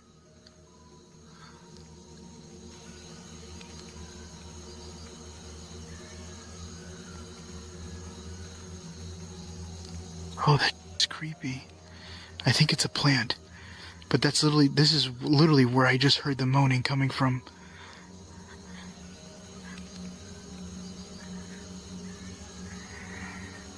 The most intense moment of the night came when Franco discovered something that stopped him in his tracks. A tomb door, one that had always been firmly shut during previous visits, was now standing open. The grave belonged to someone named Irma. As he cautiously stepped inside, he immediately sensed a shift in the air. It wasn't the smell of decay that hit him, but something strangely familiar and personal, like stepping into a grandparent's home. It felt lived in, as if someone had just been there. Then without warning, the curtain inside the tomb moved, not a gentle sway, but a clear, deliberate pull, as if someone behind it had drawn it back to peek out. Franco froze. There was no breeze, no airflow, and nothing that could have caused it. He shined his flashlight behind the curtain. Nothing. No figure, no presence. Yet the feeling of being watched only grew stronger, settling over him like a weight. Keep watching. So I have been here like 1,000 times. Not really 1,000, but a couple of times. And I have never seen this door open. I don't know who opened this door, but this is the door of Irma. Whoa, what the f***?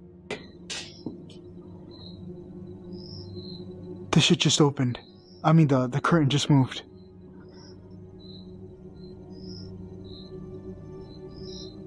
I just heard something and the curtain moved.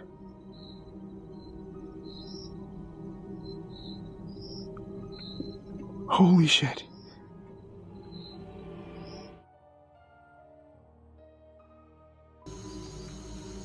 Something literally just moved the curtain to the right. Right over here. Before I go inside, I want to see if there's anything in the inside.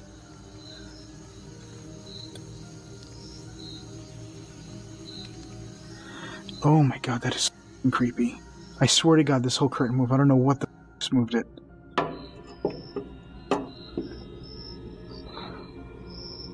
I'm not gonna lie, it smells like old person, like an older person smell. Like there's a person here.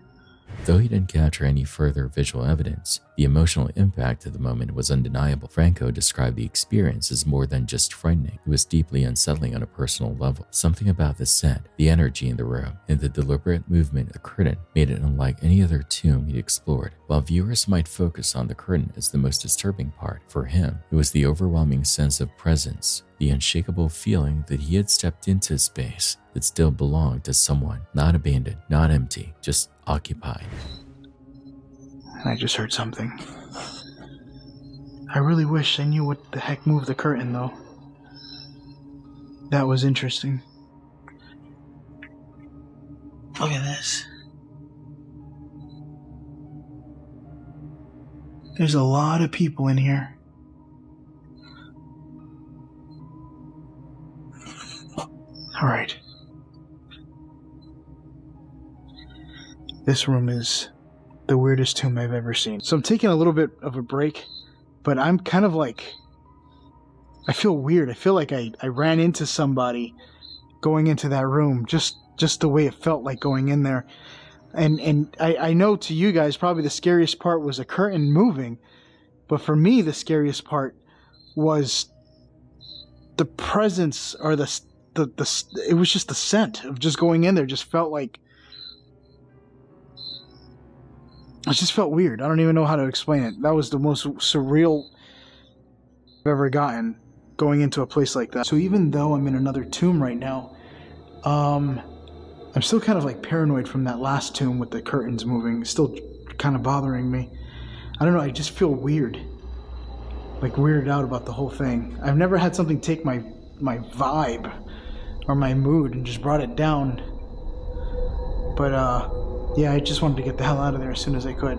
Even after leaving the tomb, Franco admitted he felt completely drained, emotionally and physically. He tried to keep filming, exploring nearby mausoleums and dark corridors, but the atmosphere had changed. The sense of curiosity was gone, replaced by a quiet, lingering unease. He later recalled that during a previous visit to the same site, a viewer had pointed out something strange in his footage, a white figure passing by the tomb door, something he hadn't noticed in the moment. Curious, he went back to review the clip, and sure enough, it was there, pale, fleeting shape, moving just before the camera shifted, brief, almost imperceptible, but unmistakably there. Temperature is dropping here though, significantly. Sorry if you guys are hearing wind noise. I don't have my dead cat on my mic. But this is the other tomb. It's randomly getting super windy now. Hello? Do you mind if I come to potty? I just want to explore. Don't mean anything wrong or bad. Just exploring the location. My name is Frank. Is it okay that I can be in here?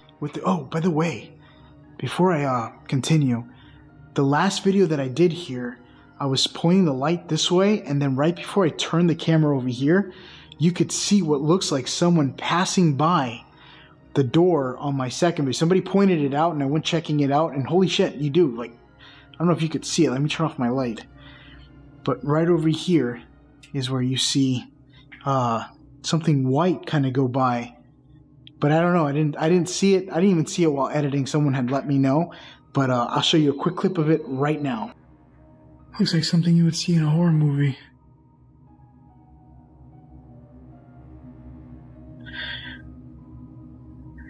You have all the tombs here. In the last moments of the video, Franco reflects on how this investigation stood apart from the rest. While the technical evidence, thermal anomalies, unexplained noises, and strange movement was compelling on its own, it was the emotional and sensory weight of the experience that truly stayed with him. The smell of a person who wasn't there, the feeling of being watched, and the curtain shifting as if someone had pulled it back. All of it pointed to something more tangible than a typical haunting. Whether it was a spirit tied to the tomb, a lingering imprint of past energy, or something entirely beyond explanation, Franco didn't leave with the answers he came for. What he did leave was a chilling certainty. Something had been there with him, still present, still watching. What do you think really happened that night?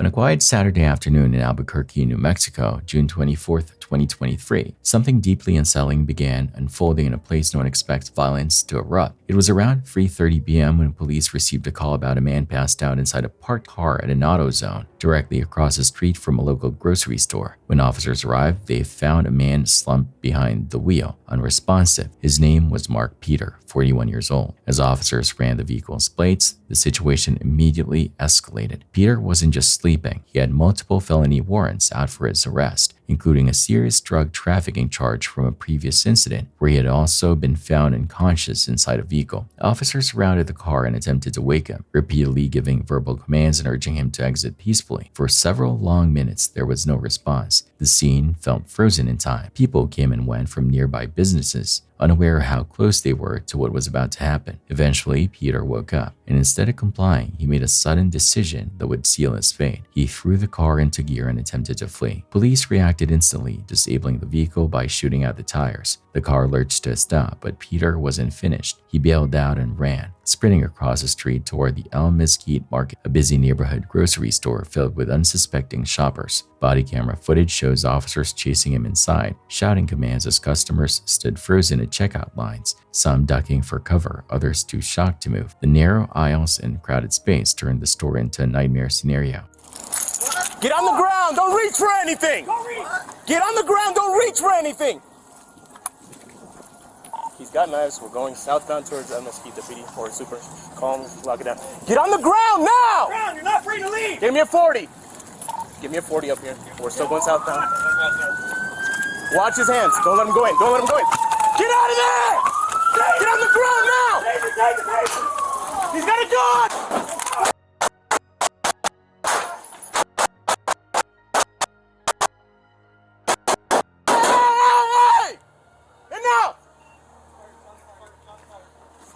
Two officers attempted to deploy their tasers, hoping to end the chase without deadly force, but in that split second, Peter reached into his waistband and pulled out a firearm. What happened next unfolded in seconds but felt endless. Peter opened fire. Gunshots echoed through the market as shoppers screamed and fled. Officers returned fire immediately, trying to stop a man who was actively shooting in a confined space filled with civilians. Right there, Albuquerque Police Department, stop!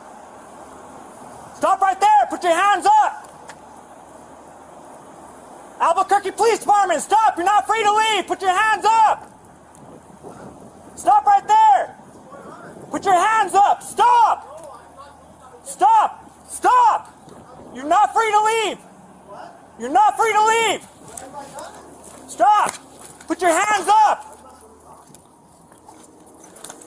He has a knife on him. Stop! Don't reach! You're not free to leave! Get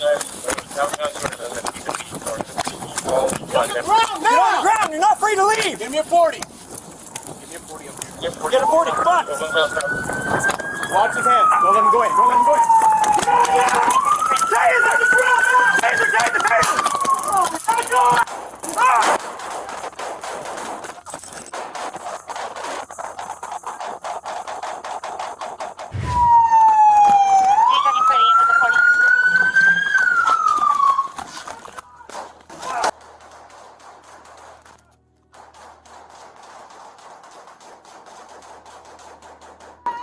Investigators later confirmed Peter fired 13 rounds at police. Officers fired back 45 times. Surveillance footage and body cam audio capture the chaos. Shelves shook, glass shattered, people dropped to the floor, hiding wherever they could. Miraculously, despite the sheer volume of gunfire, no shoppers or employees were struck. Peter was hit during the exchange. Officers moved in, secured the scene, and called for medical assistance. He was transported to hospital where he later died from his injuries. In the aftermath, police searched Peter's vehicle under a warrant. Inside, they found drugs and another firearm, confirming what officers already suspected. This wasn't a random incident. It was the final chapter of a dangerous pattern that had already put him on law enforcement's radar. For those inside the store that day, the experience didn't end when the sirens faded. Many described the sound of gunfire as something they'll never forget. A normal afternoon errand turned into a fight for survival in the blink of an eye. Scenes like this are reminders of how quickly ordinary places can become the setting for unimaginable violence. One moment, people were standing in line, thinking about groceries and dinner plans. The next, they were praying not to be caught in the crossfire. And sometimes, the most terrifying part isn't the chaos itself. It's knowing how close you were to never walking out at all.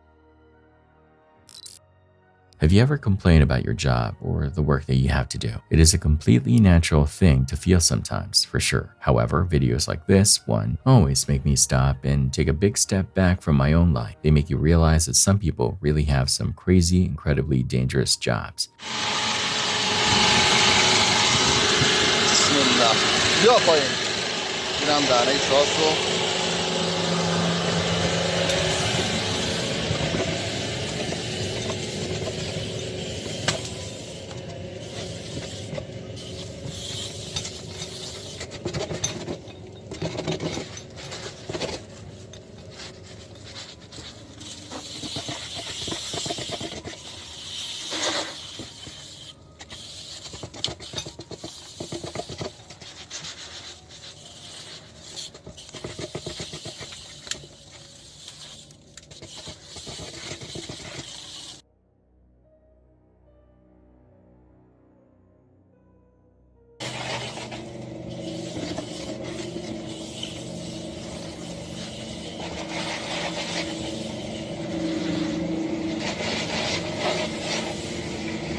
اینجا دیگه رسیدیم کف چاپ.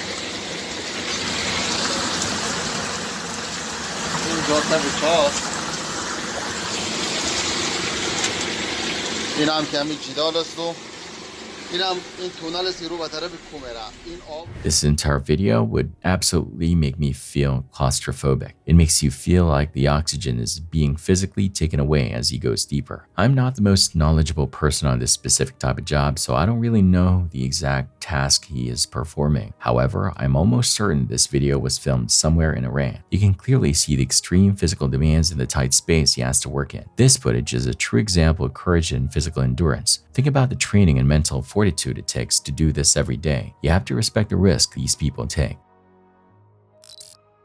A TikTok user known as KittyK38 Backup shared a clip that has left viewers deeply unsettled. The footage comes from a home security camera and appears to be filmed in broad daylight. First, everything seems normal. The uploader is outside in the garden and nothing unusual appears to be happening inside the house. Then the camera captures something disturbing.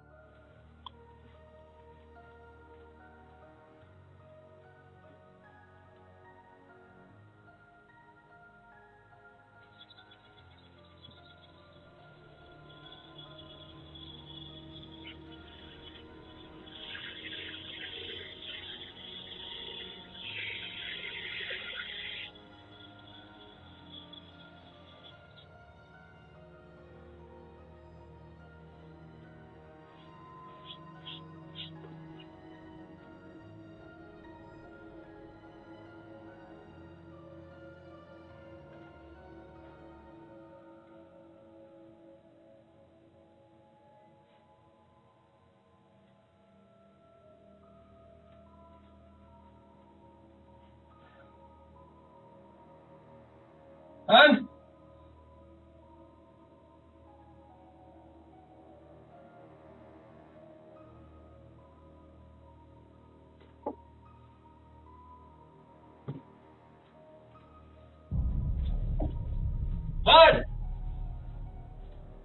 Inside the room sits a simple chair with two dolls placed on it. Slowly, the chair begins to tilt backward, not a gentle wobble, but a deliberate lift onto its back legs, where it balances perfectly still for an unnaturally long time. This isn't a rocking chair, it's a standard four-legged chair, and it shouldn't be able to move like that. When the man walks back into the room and notices it, his reaction says there's no wind, no strings, no visible explanation.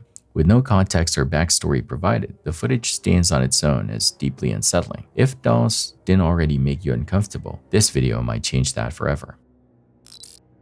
A quiet evening at a local gas station turns into high-stakes confrontation when police responded to a call about a man on a red bicycle. A store employee tells the officers the man tried to break into a woman's car and then violently charged her when she intervened. Yes, he's in a red bicycle.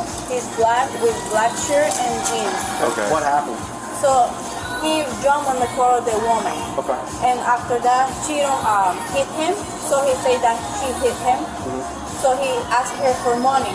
So she come here, scared about that situation. So I went there outside and I told him, you gotta leave the store, you can't be here.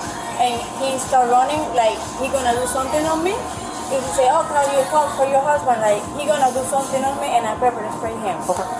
So he ran to here, saying a lot of stuff to me. And when I said I'm gonna call the cops, he take the bicycle and he goes to the other gas station. Okay. Did you feel like you were in fear that he was going to attack you? Yeah. Okay. Do you want to press charges? Yes. Okay. Yes. And which way did he go? He goes to the Basco and he goes to the... I have one number one. Yes. Thank you, ma'am. Feedback confirmed. The tension is immediate when officers find the suspect and order him off his bike. He resists, demanding to know why he is being detained for a battery investigation. Hey, don't move. You're not free to leave. You are not free to leave. I'm right here. Get off the bike. Get off the bike. Get off the bike. Get off the bike. Get off the bike. What's going on? Get off the bike. What's going on? Get off the bike. Get off the bike. I rolled through 7-Eleven parking lot. Put your hands. Let go of the bike. Okay. Let go of the bike. Y'all get the phone. As the handcuffs go on, the suspect's story becomes increasingly erratic. He claims the employee pepper sprayed him for no reason and accuses the witnesses of bias. Battery. Battery? On who? That's what we're investigating. Oh, okay. No, ain't no battery over here. Ain't no bomb. Ain't no bothering over here. I ain't bothering no one over here. They stores or nothing. I ain't asking for nobody permission to go. No, I ain't bothering. All right, you can bring it in front Here of go the my car. ID in my back pocket. You bring it in front of the car. Here go my ID in my back pocket. Yeah, we'll get it. All right, here go my ID in my back Is pocket. this one? Yeah. Okay, can I get it? Yes. Because if you got a call about a battery, I ain't got no. I ain't battery. I ain't bothering nobody. Right now. I don't know what y'all think. No, you say what's going on? Ain't nothing going on over here. I ain't going no Are you on store. teletype still? Panhandle. No, You're not? I ain't going no store panhandle. Let me. This way. Didn't we just arrest you like a couple weeks ago from Walmart? What you asking me? So, what you asking me? we're just trying to find out. I don't know what she thought of me bringing my bicycle on the sidewalk. No, not that. You jumped in a car. A car? A car with a girl. No, I ain't in a car.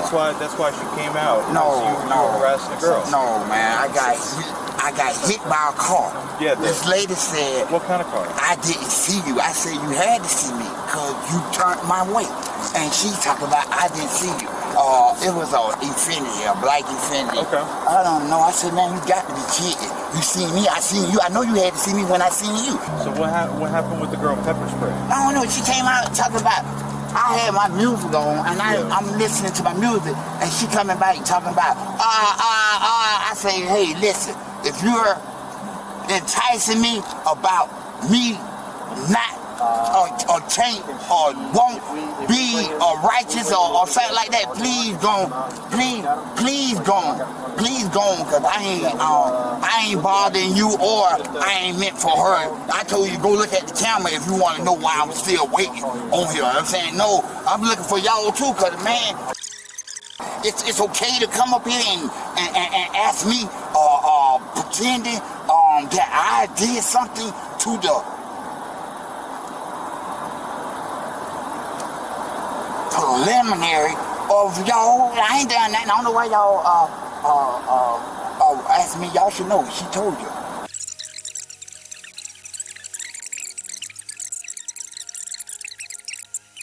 And y'all seen me over here. Evidently, y'all had to know I was over here because I was over here when I was walking back and forth. When y'all seen me, I know y'all seen me. I'm like, call the police, tell them to look at the camera. If you saying I'm scared of what you, no, call your husband if you talking about me putting my hands on women, batteries, or something like that. I ain't your child. The suspect eventually has to be forced into the cruiser after refusing to cooperate with a search. Trespass me, sir? No, sir. Sorry? You trespass me? Probably, yeah. Well, what I'm being,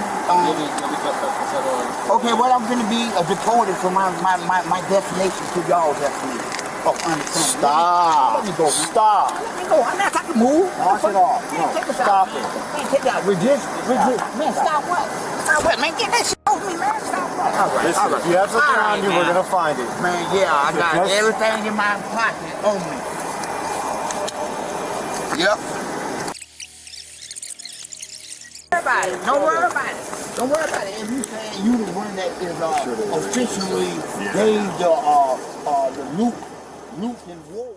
He was later charged with assault, drug possession, and resisting an officer. He served 47 days in jail after pleading guilty to disorderly conduct. Do you think the store cameras captured the truth of what happened that night? This body cam footage is absolutely insane to watch. What's even crazier than the pursuit, however, is the actual words spoken by the deputy. You have to watch the action in full. Stop! Under arrest! I'll run you down! All day! I got nowhere to go! Get on the ground! Get on the The quick words spoken by this deputy are what actually stopped the young one from running away any further. To be fair to the youngster, I think most people would stop running if they heard a police officer say that exact thing directly to them. The power of a few direct words is often more effective than physical force. You can hear the shift in the young one's demeanor when the deputy speaks. The deputy showed quick thinking and de-escalation skills in a high-stress moment. You see how communication instantly changed the outcome of the pursuit.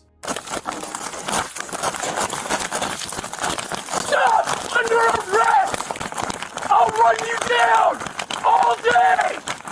I got nowhere to go. Get on the ground. On November 2nd, 2025, what started as a normal drive through Krasnodar, Russia, turned into a frightening scene. The carelessness of a few people caused a major wreck. Krasnodar is a large city in southern Russia with more than 1 million residents. It's known for crowded roads where cars, buses, and heavy trucks all fight for space in narrow lanes. Somewhere up ahead, a tire suddenly came loose from a heavy truck. It rolled freely into the flow of traffic. 3 passengers in a car that had pulled over to the side of the road noticed it. Instead of stepping forward to move it away from danger, they did nothing to help. Оно с диском. Давай вместе идем поглядим.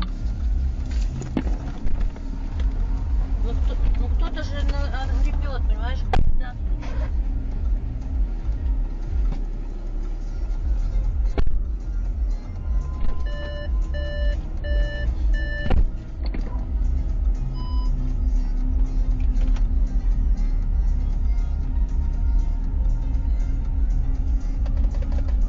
Уйдите.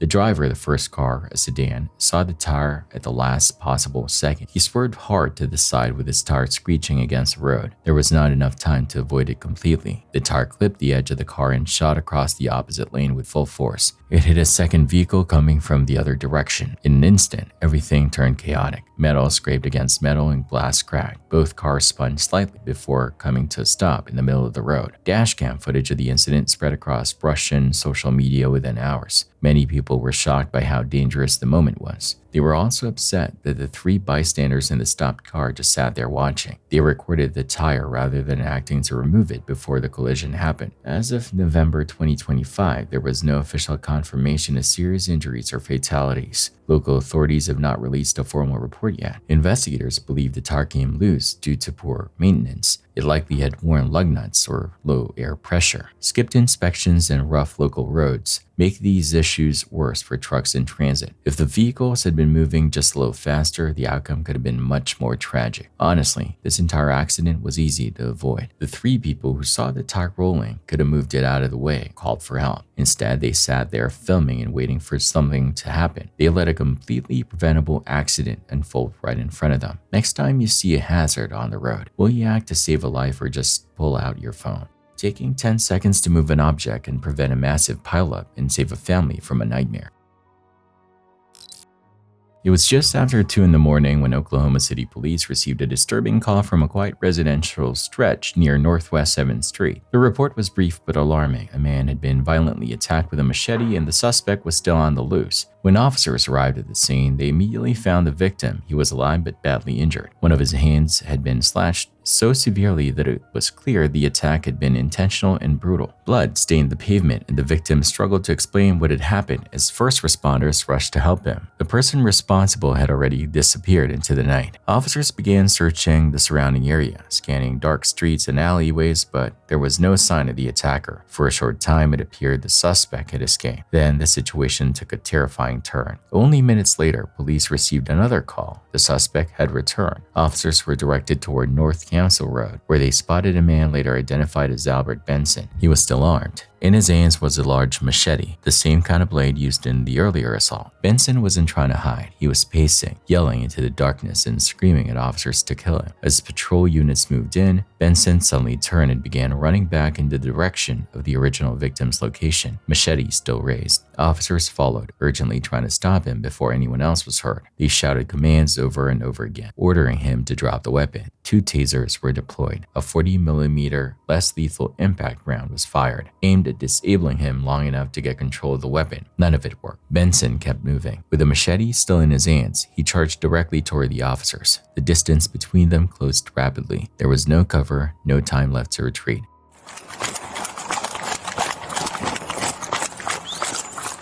Dion, just relax. Just relax. Dion, we just need to talk. Drop the machete, man. Dion, we just need to talk. Drop the machete, man. Drop the machete, man. Drop the machete. Hey, drop it. Just drop the machete. Just drop the machete. Drop the machete. Drop the machete. Dion, you're okay. Drop the machete. Dion. Hey, I just need you to drop the machete, man. We're just gonna talk. Hey, we just need to talk. Dion. Hey, just relax, man.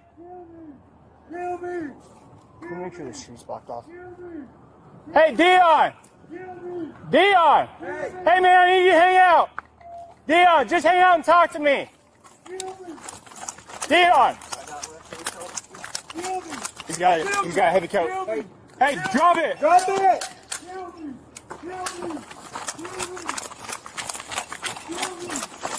Hey, Dion, we just need to talk. Stop. Stop. Hey, just relax, Dion. Hey, switch. Yep. Hey, son of people,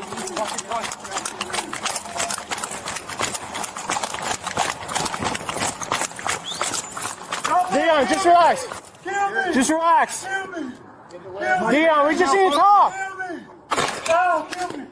Drop the machete, man. Drop the machete.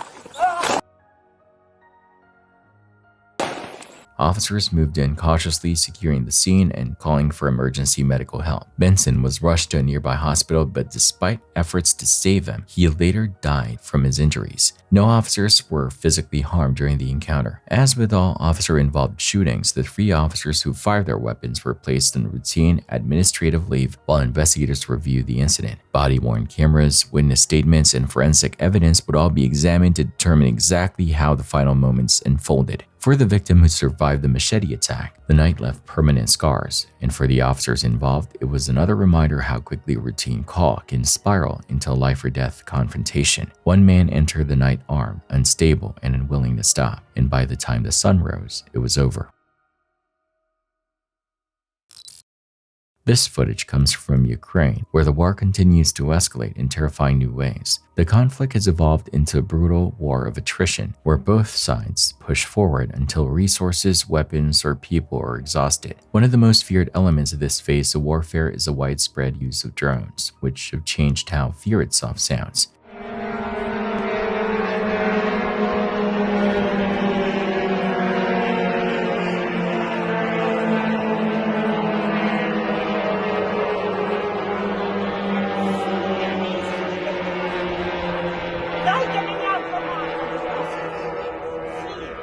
Each conflict has a noise that becomes etched into the minds of those living through it. In this war, it's the unmistakable hum of incoming drones. These particular drones, reportedly Garand 2 models, carry warheads weighing around 50 kilos. The sound they produce is haunting, steady, mechanical, and inescapable. This footage, captured just days before its release, shows multiple drones moving toward targets in Ukraine. For soldiers and civilians alike, hearing that sound overhead means there may be only seconds left before impact.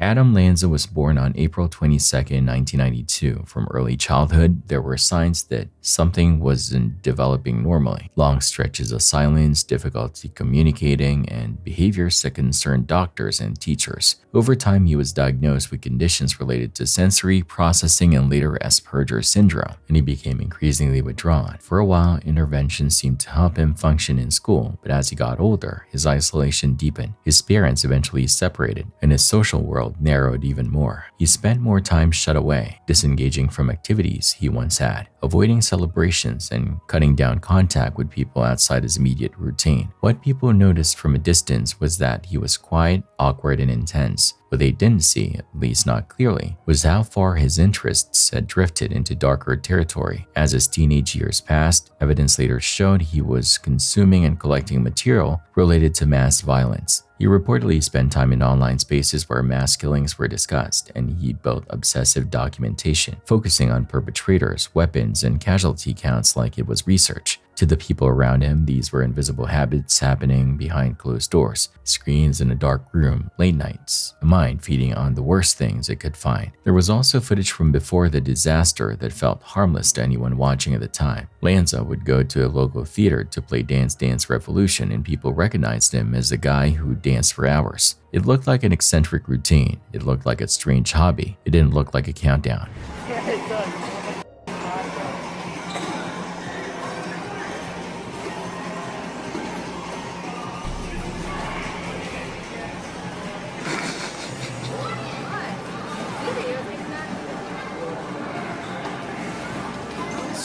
Then came December 2012. Investigators later established that he killed his mother in their home before driving to Sandy Hook Elementary School. What happened next became one of the most horrifying school attacks in U.S. history. Lanza entered the school with multiple firearms and opened fire, killing staff members and very young ones in classrooms. In total, 6 educators and 20 young ones, around 6 and 7 years old, were killed before he took his own life as police closed in. Afterward, investigators struggled to identify a single clear motive, but they documented this fixation on mass violence and weapons and the way his isolation had hardened into something dangerous. And when people looked back at the before footage, the routines, the warning signs, the quiet obsessions, it became the kind of evidence that doesn't just explain a tragedy. It haunts you because it shows how someone can be unraveling in plain sight without anyone realizing what the end of that unraveling looks like.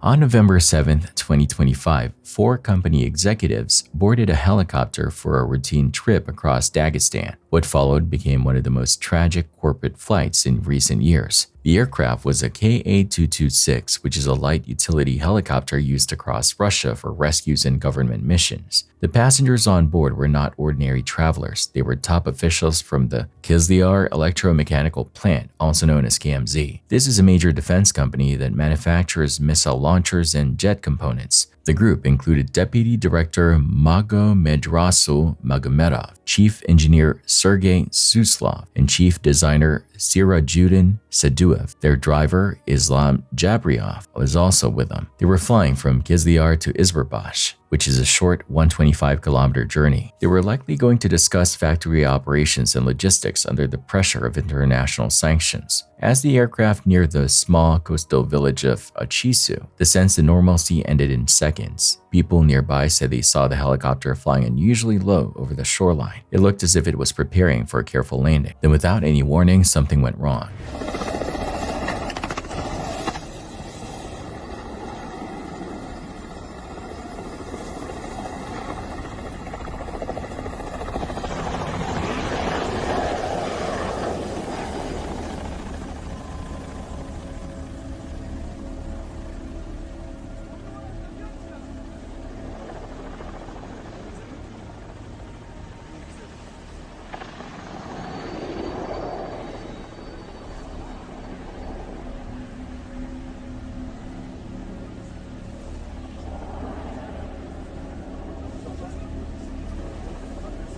Он куда-нибудь туда посадить его.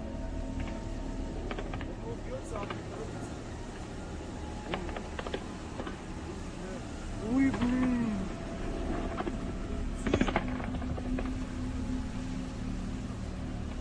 Moments later, a large explosion lit up the coastline. The wreckage was completely engulfed in flames. All 4 passengers in the rear cabin and the flight mechanic died instantly. Their remains were later identified through DNA analysis. 2 others, the pilot and a crew member, somehow survived the initial crash. They were badly burned and suffered multiple fractures, but they managed to escape the wreck before it was too late. They were airlifted to Hospital Makhachkala. Unfortunately, the pilot who survived the initial impact succumbed to his injuries later at the hospital. Investigators from Russia's Civil Aviation Authority quickly labeled it a disaster. They transported the wreckage to Grozny for a full inspection.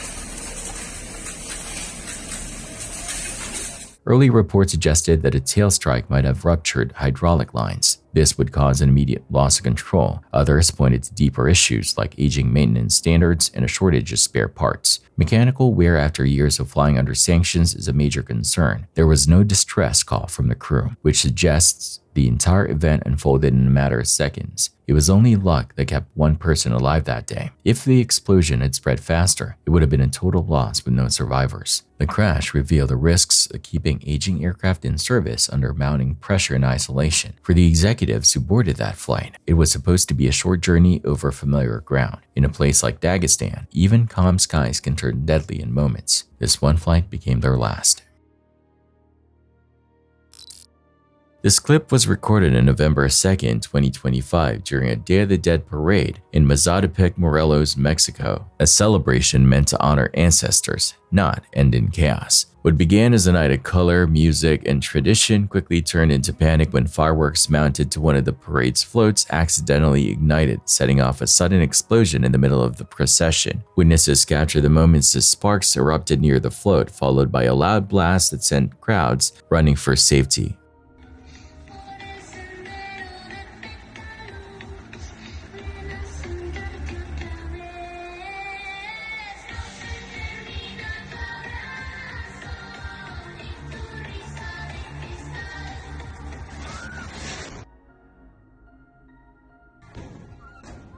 According to local authorities, at least 8 people were injured, including parade participants and bystanders watching from the sidelines. State civil protection officials later confirmed that an investigation was launched to determine whether the event organizers had obtained the proper permits for pyrotechnic use. Fortunately, none of the injuries were life-threatening, and all victims received prompt medical care. Despite the frightening incident, officials managed to contain the situation, allowing the parade to continue under strict supervision. The explosion served as a sobering reminder how quickly celebration can turn to crisis, and why even joy-filled traditions must be handled with care when fireworks and large crowds mix. On the evening of February 28, 2025 at roughly 6 p.m., officers with the Chico Police Department were dispatched to a parking lot near East 2nd Street and Wall Street following reports of gunfire. When they arrived, they found a 43-year-old man suffering from multiple gunshot wounds. He was quickly transported to the hospital in critical condition. The suspect was soon identified as 43-year-old Michael Oxley, also a Chico. Investigators determined that the case was not just a random shooting, but an attempted murder. By the next day, March 1st, law enforcement had located Oxley at an apartment complex on the 1200 block of North Avenue. Given his history of violence and the severity of the crime, the department mobilized its crisis response unit, including SWAT officers, a trained negotiator, paramedics, and a drone operator. When officers arrived at the complex, they spotted Oxley exiting one of the buildings. They identified themselves and ordered him to the ground, but he refused. Instead, Oxley ran while reaching into a bag, prompting officers to deploy several distraction devices, each creating a loud bang and flashlight meant to disorient him.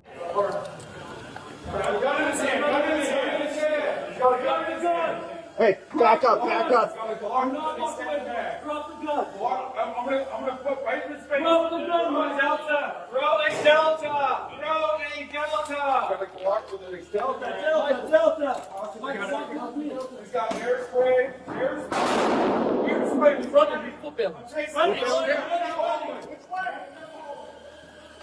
Hey, pie that, pie that, pie that.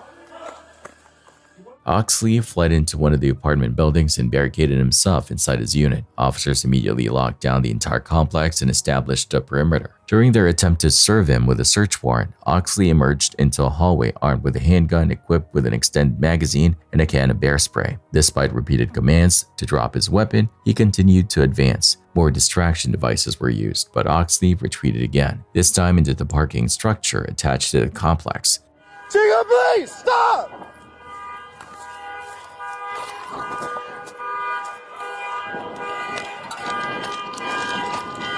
Chico, please! Stop! Hands in his pockets, hands in his pockets! Chico, please!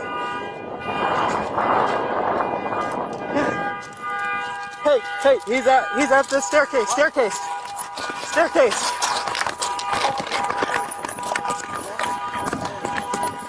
He's going up, he's the 3rd story. Moving between levels, Oxley eventually reached the top floor of the parking garage, where a Chico police drone recorded him sitting with a loaded handgun between his legs, his hands resting on the weapon and his finger near the trigger.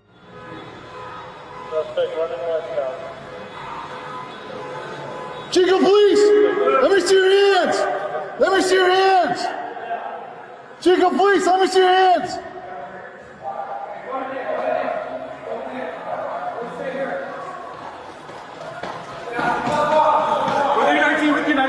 Hold on. Let me see your hands! Drop the gun! Drop the gun! Drop the gun! Drop the gun! Officers surrounded the area and began a tense 2-hour standoff. Negotiators pleaded with him to surrender peacefully. Throughout the negotiation, Oxley expressed a desire to die by provoking police, suggesting that he wanted to force a suicide by cop encounter. What can I do for you, Mike? Hey, Mike, what can I do for you? We're not here to hurt you. We're here to safely arrest you, peacefully. That's it. We don't want to hurt you, Mike. We all got family to go home to, too. We know you've got family. So then, how can we resolve this? Can you commit to me that we're not going to get into a shootout? Can you do that for me?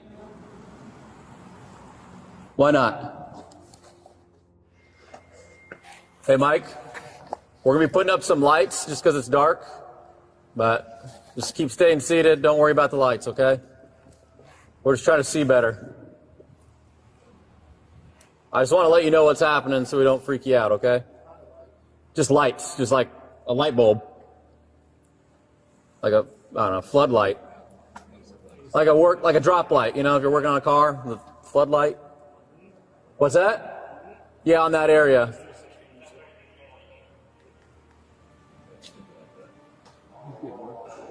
He's looking around and grabbing his bait. Mike, I don't like your body language right now, bud. Let's bring it down. Let's bring it back down. That's why. We do not want to shoot you. And you don't want to get shot. It's gonna fucking hurt. At approximately 12:30 a.m., after hours of attempted de-escalation, Oxley suddenly stood up with a gun still in his hands. Officers deployed less lethal beanbag rounds in an attempt to stop him, but moments later, Oxley fired his weapon toward officers positioned at the bottom of the ramp. In response, officer number 6 and 3 other officers returned fire, striking him. Put the gun down, Mike. Stay seated. Do not stand up, Mike. Do not stand up. Less lethal, I heard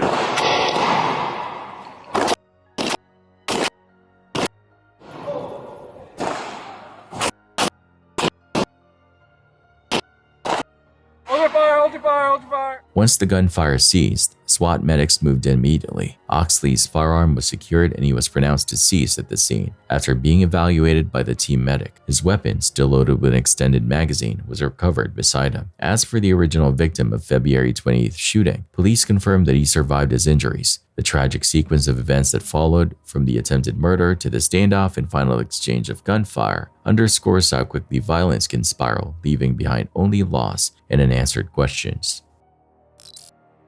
On September 12, 2025, 26-year-old model and singer Vera Kravtsova stepped onto a flight bound for Thailand. She believed she was at the edge of something life-changing, the kind of opportunity struggling artists dream about but rarely achieve. A month later, her body was found in another country, disfigured, incomplete, and marked by horrors no person should face. What happened to her has become one of the most disturbing international trafficking cases in recent years, and a brutal reminder that ambition can be exploited by the worst kind of people. Vera was born on December 31, 1998, in Minsk, Belarus. She grew up as an only child in a modest family, raised by her parents Sergei and Olga. Even from an early age, her world revolved around creativity, painting, singing, dancing, learning instruments, and dreaming about places far from home. Her parents supported her passions, enrolling her in music school where she spent hours mastering wind instruments while other youngsters played in the neighborhood. Her talent was undeniable, but so was her determination. She chased improvement the way some people chase air. As she approached adulthood, Belarus proved difficult for young artists. Work was scarce. Opportunities were rare. payments were small. So in 2018 and 19, Vera made a bold decision. She left home to explore Asia and build a life through performance. She sang in bars across Vietnam, China, and Singapore. Never famous, but always admired by those who heard her. Photos from a 2017 local talent show later circulated falsely, claiming she had competed in The Voice. But in reality, she had only participated in a small Belarusian contest modeled after the show. None of that mattered to her. She simply wanted to perform. By 2025, though, life had become harder. Money was thinning. Bookings were irregular. The hope that once fueled her was beginning to flicker. Then an unexpected message appeared, an offer for modeling work in Bangkok. The profile looked professional, the pay was shockingly high, and the recruiter promised travel opportunities, studio shoots, and monthly income between $3,000 and $5,000. For a young woman chasing a dream, it seemed like a gift. She shared the news with her family, who felt both proud and relieved. They watched her board the plane through the lens of optimism, not knowing they were seeing her for the last time. Camera footage at the Bangkok airport captured her arrival. She walked calmly through immigration, smiling softly, entirely unaware that she was moments away from being trapped. For several days, everything seemed normal. She messaged her parents, uploaded photos, and talked excitedly about her plans.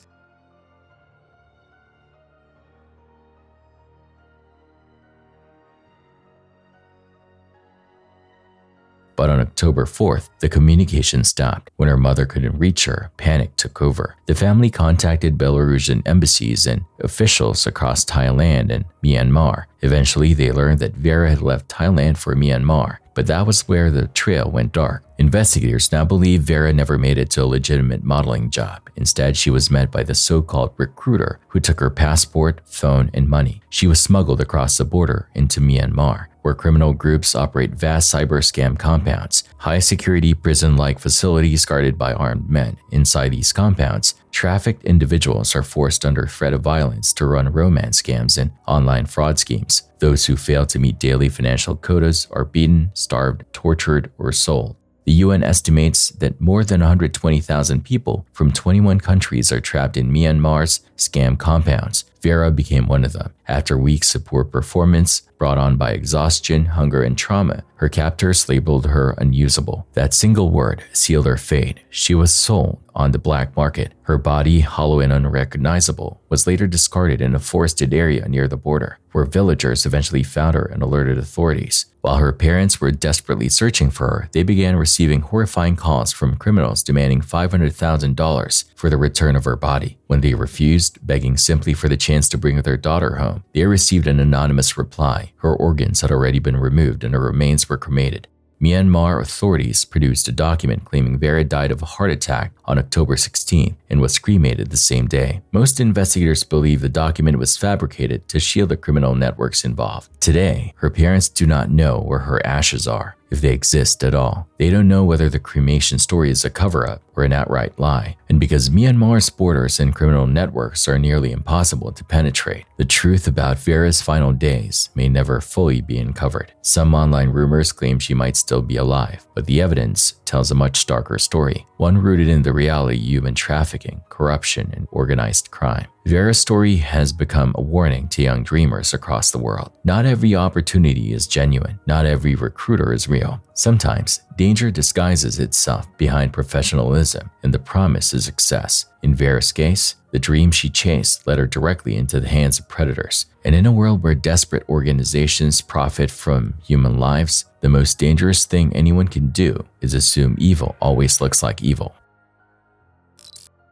Paranormal Discovery returns to the haunted lake, this time without his usual partner, bringing only his dog, Kia, and a spare set of nerves. He staged a scan by the waterline, recounting a prior visit where the site was ransacked while they scouted. Nothing valuable taken, but everything moved. From the first hour, the woods feel wrong. No insect bed noise, no night birds, just a pressure cooker quiet that makes twig snaps travel too far. Back, I'm alone. The only thing I got with me is my dog child. We're gonna go camp out over at the haunted lake there. That's a place where a lot of paranormal stuff goes down. Now, Angelo found a review of some guy. I don't know if this guy was trolling or not, but after our first time coming here, we found a review stating that some guy came and was chased out by someone lurking in the forest here. I have no idea if that's real. Kind of seems weird and odd to me, but it's a legit review. Someone wrote that. I mean, if there is people out here or somebody trying to scare people out, then we're kind of fakey. Anyways, we made it. I've been driving for about 10 to 12 minutes down this dirt path, and we finally just pulled up. I'm maybe like a 10-minute drive up the road from a haunted lake. I'm completely by myself. No other human is with me. Angel, in fact, I'm pretty sure he's back in Ontario as of right now, as I'm speaking, legit. And yeah, it's just me and Kia. So we're gonna take on the spot alone. I mean, I'm gonna drive up there right now, but the weird thing is we know that there is something lurking up in here. I don't know if it's a person, but I do remember when I came with Angela, we went up to where the haunted lake is located, where the actual haunted stuff goes down. We were just checking it out, but I remember coming back to the campsite and our camp was ransacked. It was looted. Nothing was really taken, like nothing important, but somebody ransacked it. So that's kind of nerve-wracking. We're gonna have to keep an eye out for that. It's Kia's first time here, so what I'm gonna do is drive up to the site, set up the tent, have a little cookout, and yeah, take on the night, because man, it's gonna be another one of those nights, guys, where we don't know what the hell's gonna happen. Kia, you ready? We'll go? We'll go up for an adventure. Let's go. We gotta go up. What's up, baby? What's going on? No, we're not walking that way. That's the way back. We gotta go this way. Kia tracks something with her ears but doesn't posture, which the host reads as not human. Then come the whistles, too clean in space to be random, answered from a second angle as if the forest is triangulating him.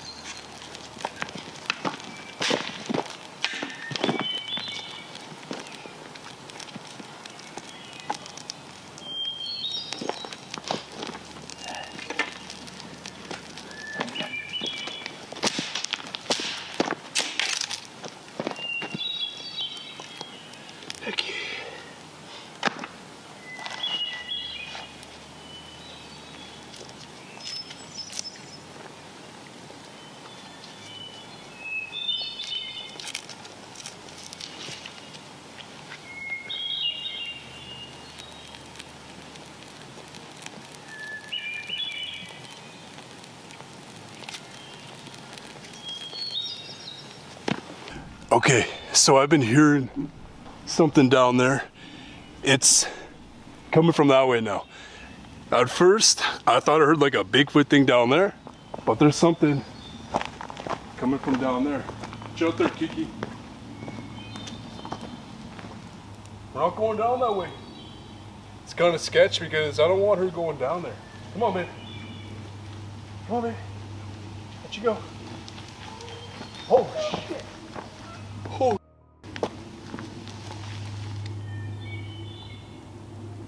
Yeah, it's weird. It's weird.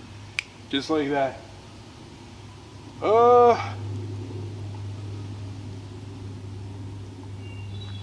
Okay.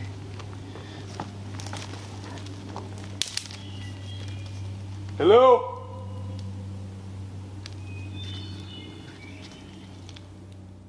He tests a call. The reply changes pitch. Branch knocks follow. Then a whoop he recognizes from classical Bigfoot reports. Long, rising, ending in a hard fall-off that silences everything for 10 seconds afterward. Just heard a whistle from behind the camera.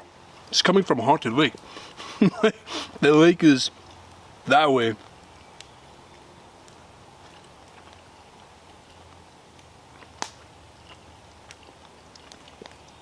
Hello? Oh! What the f was that? What the fuck was that? Holy shit! What the fuck was that?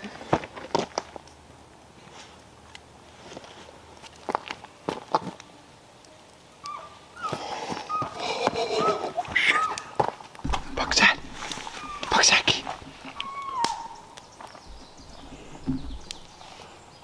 Holy shit.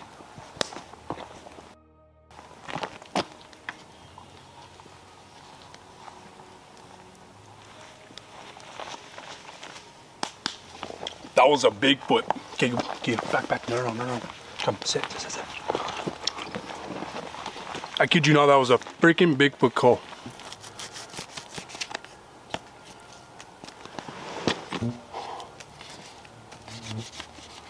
Holy shit.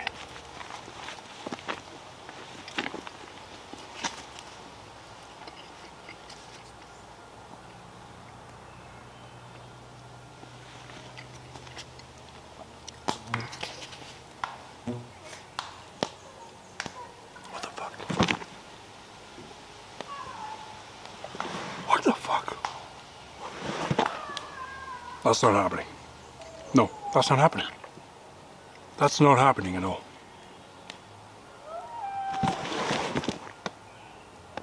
His torch beam starts to weaken ahead of schedule. The backup flickers when he swings it at moving brush. The dog edges toward the tree line and he recalls her, saw in hand, adrenaline high. What elevates this from spooky to taxing is the emotional hit. He narrates in real time that his energy feels stripped, goosebumps stacking, head light, like he's being engaged rather than merely monitored. Man, I feel, holy shit. I feel like as soon as I pulled up and got out and started doing things here, like in this campsite, my energy started being pulled and drained.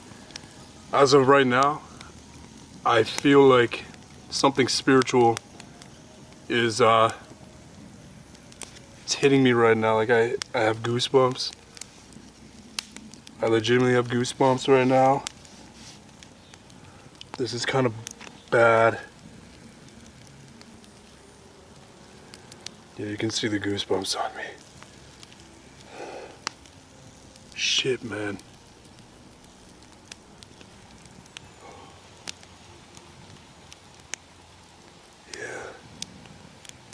Yeah, I have goosebumps, man.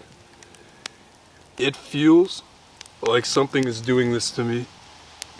I don't know why, but it's trying to get my attention.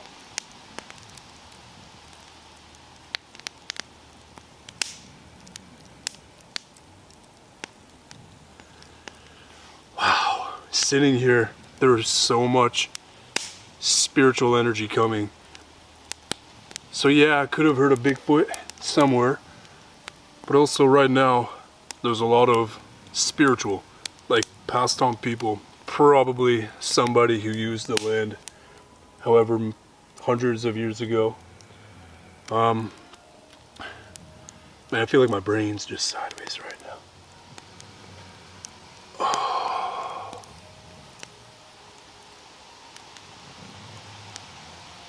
I don't know what this is.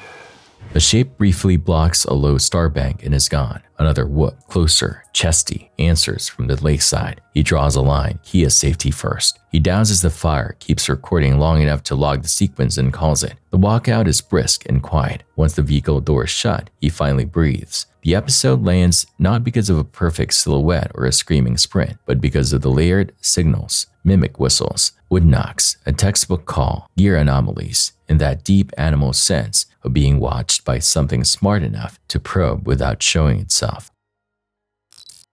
Thanks for watching. Stay vigilant, friends.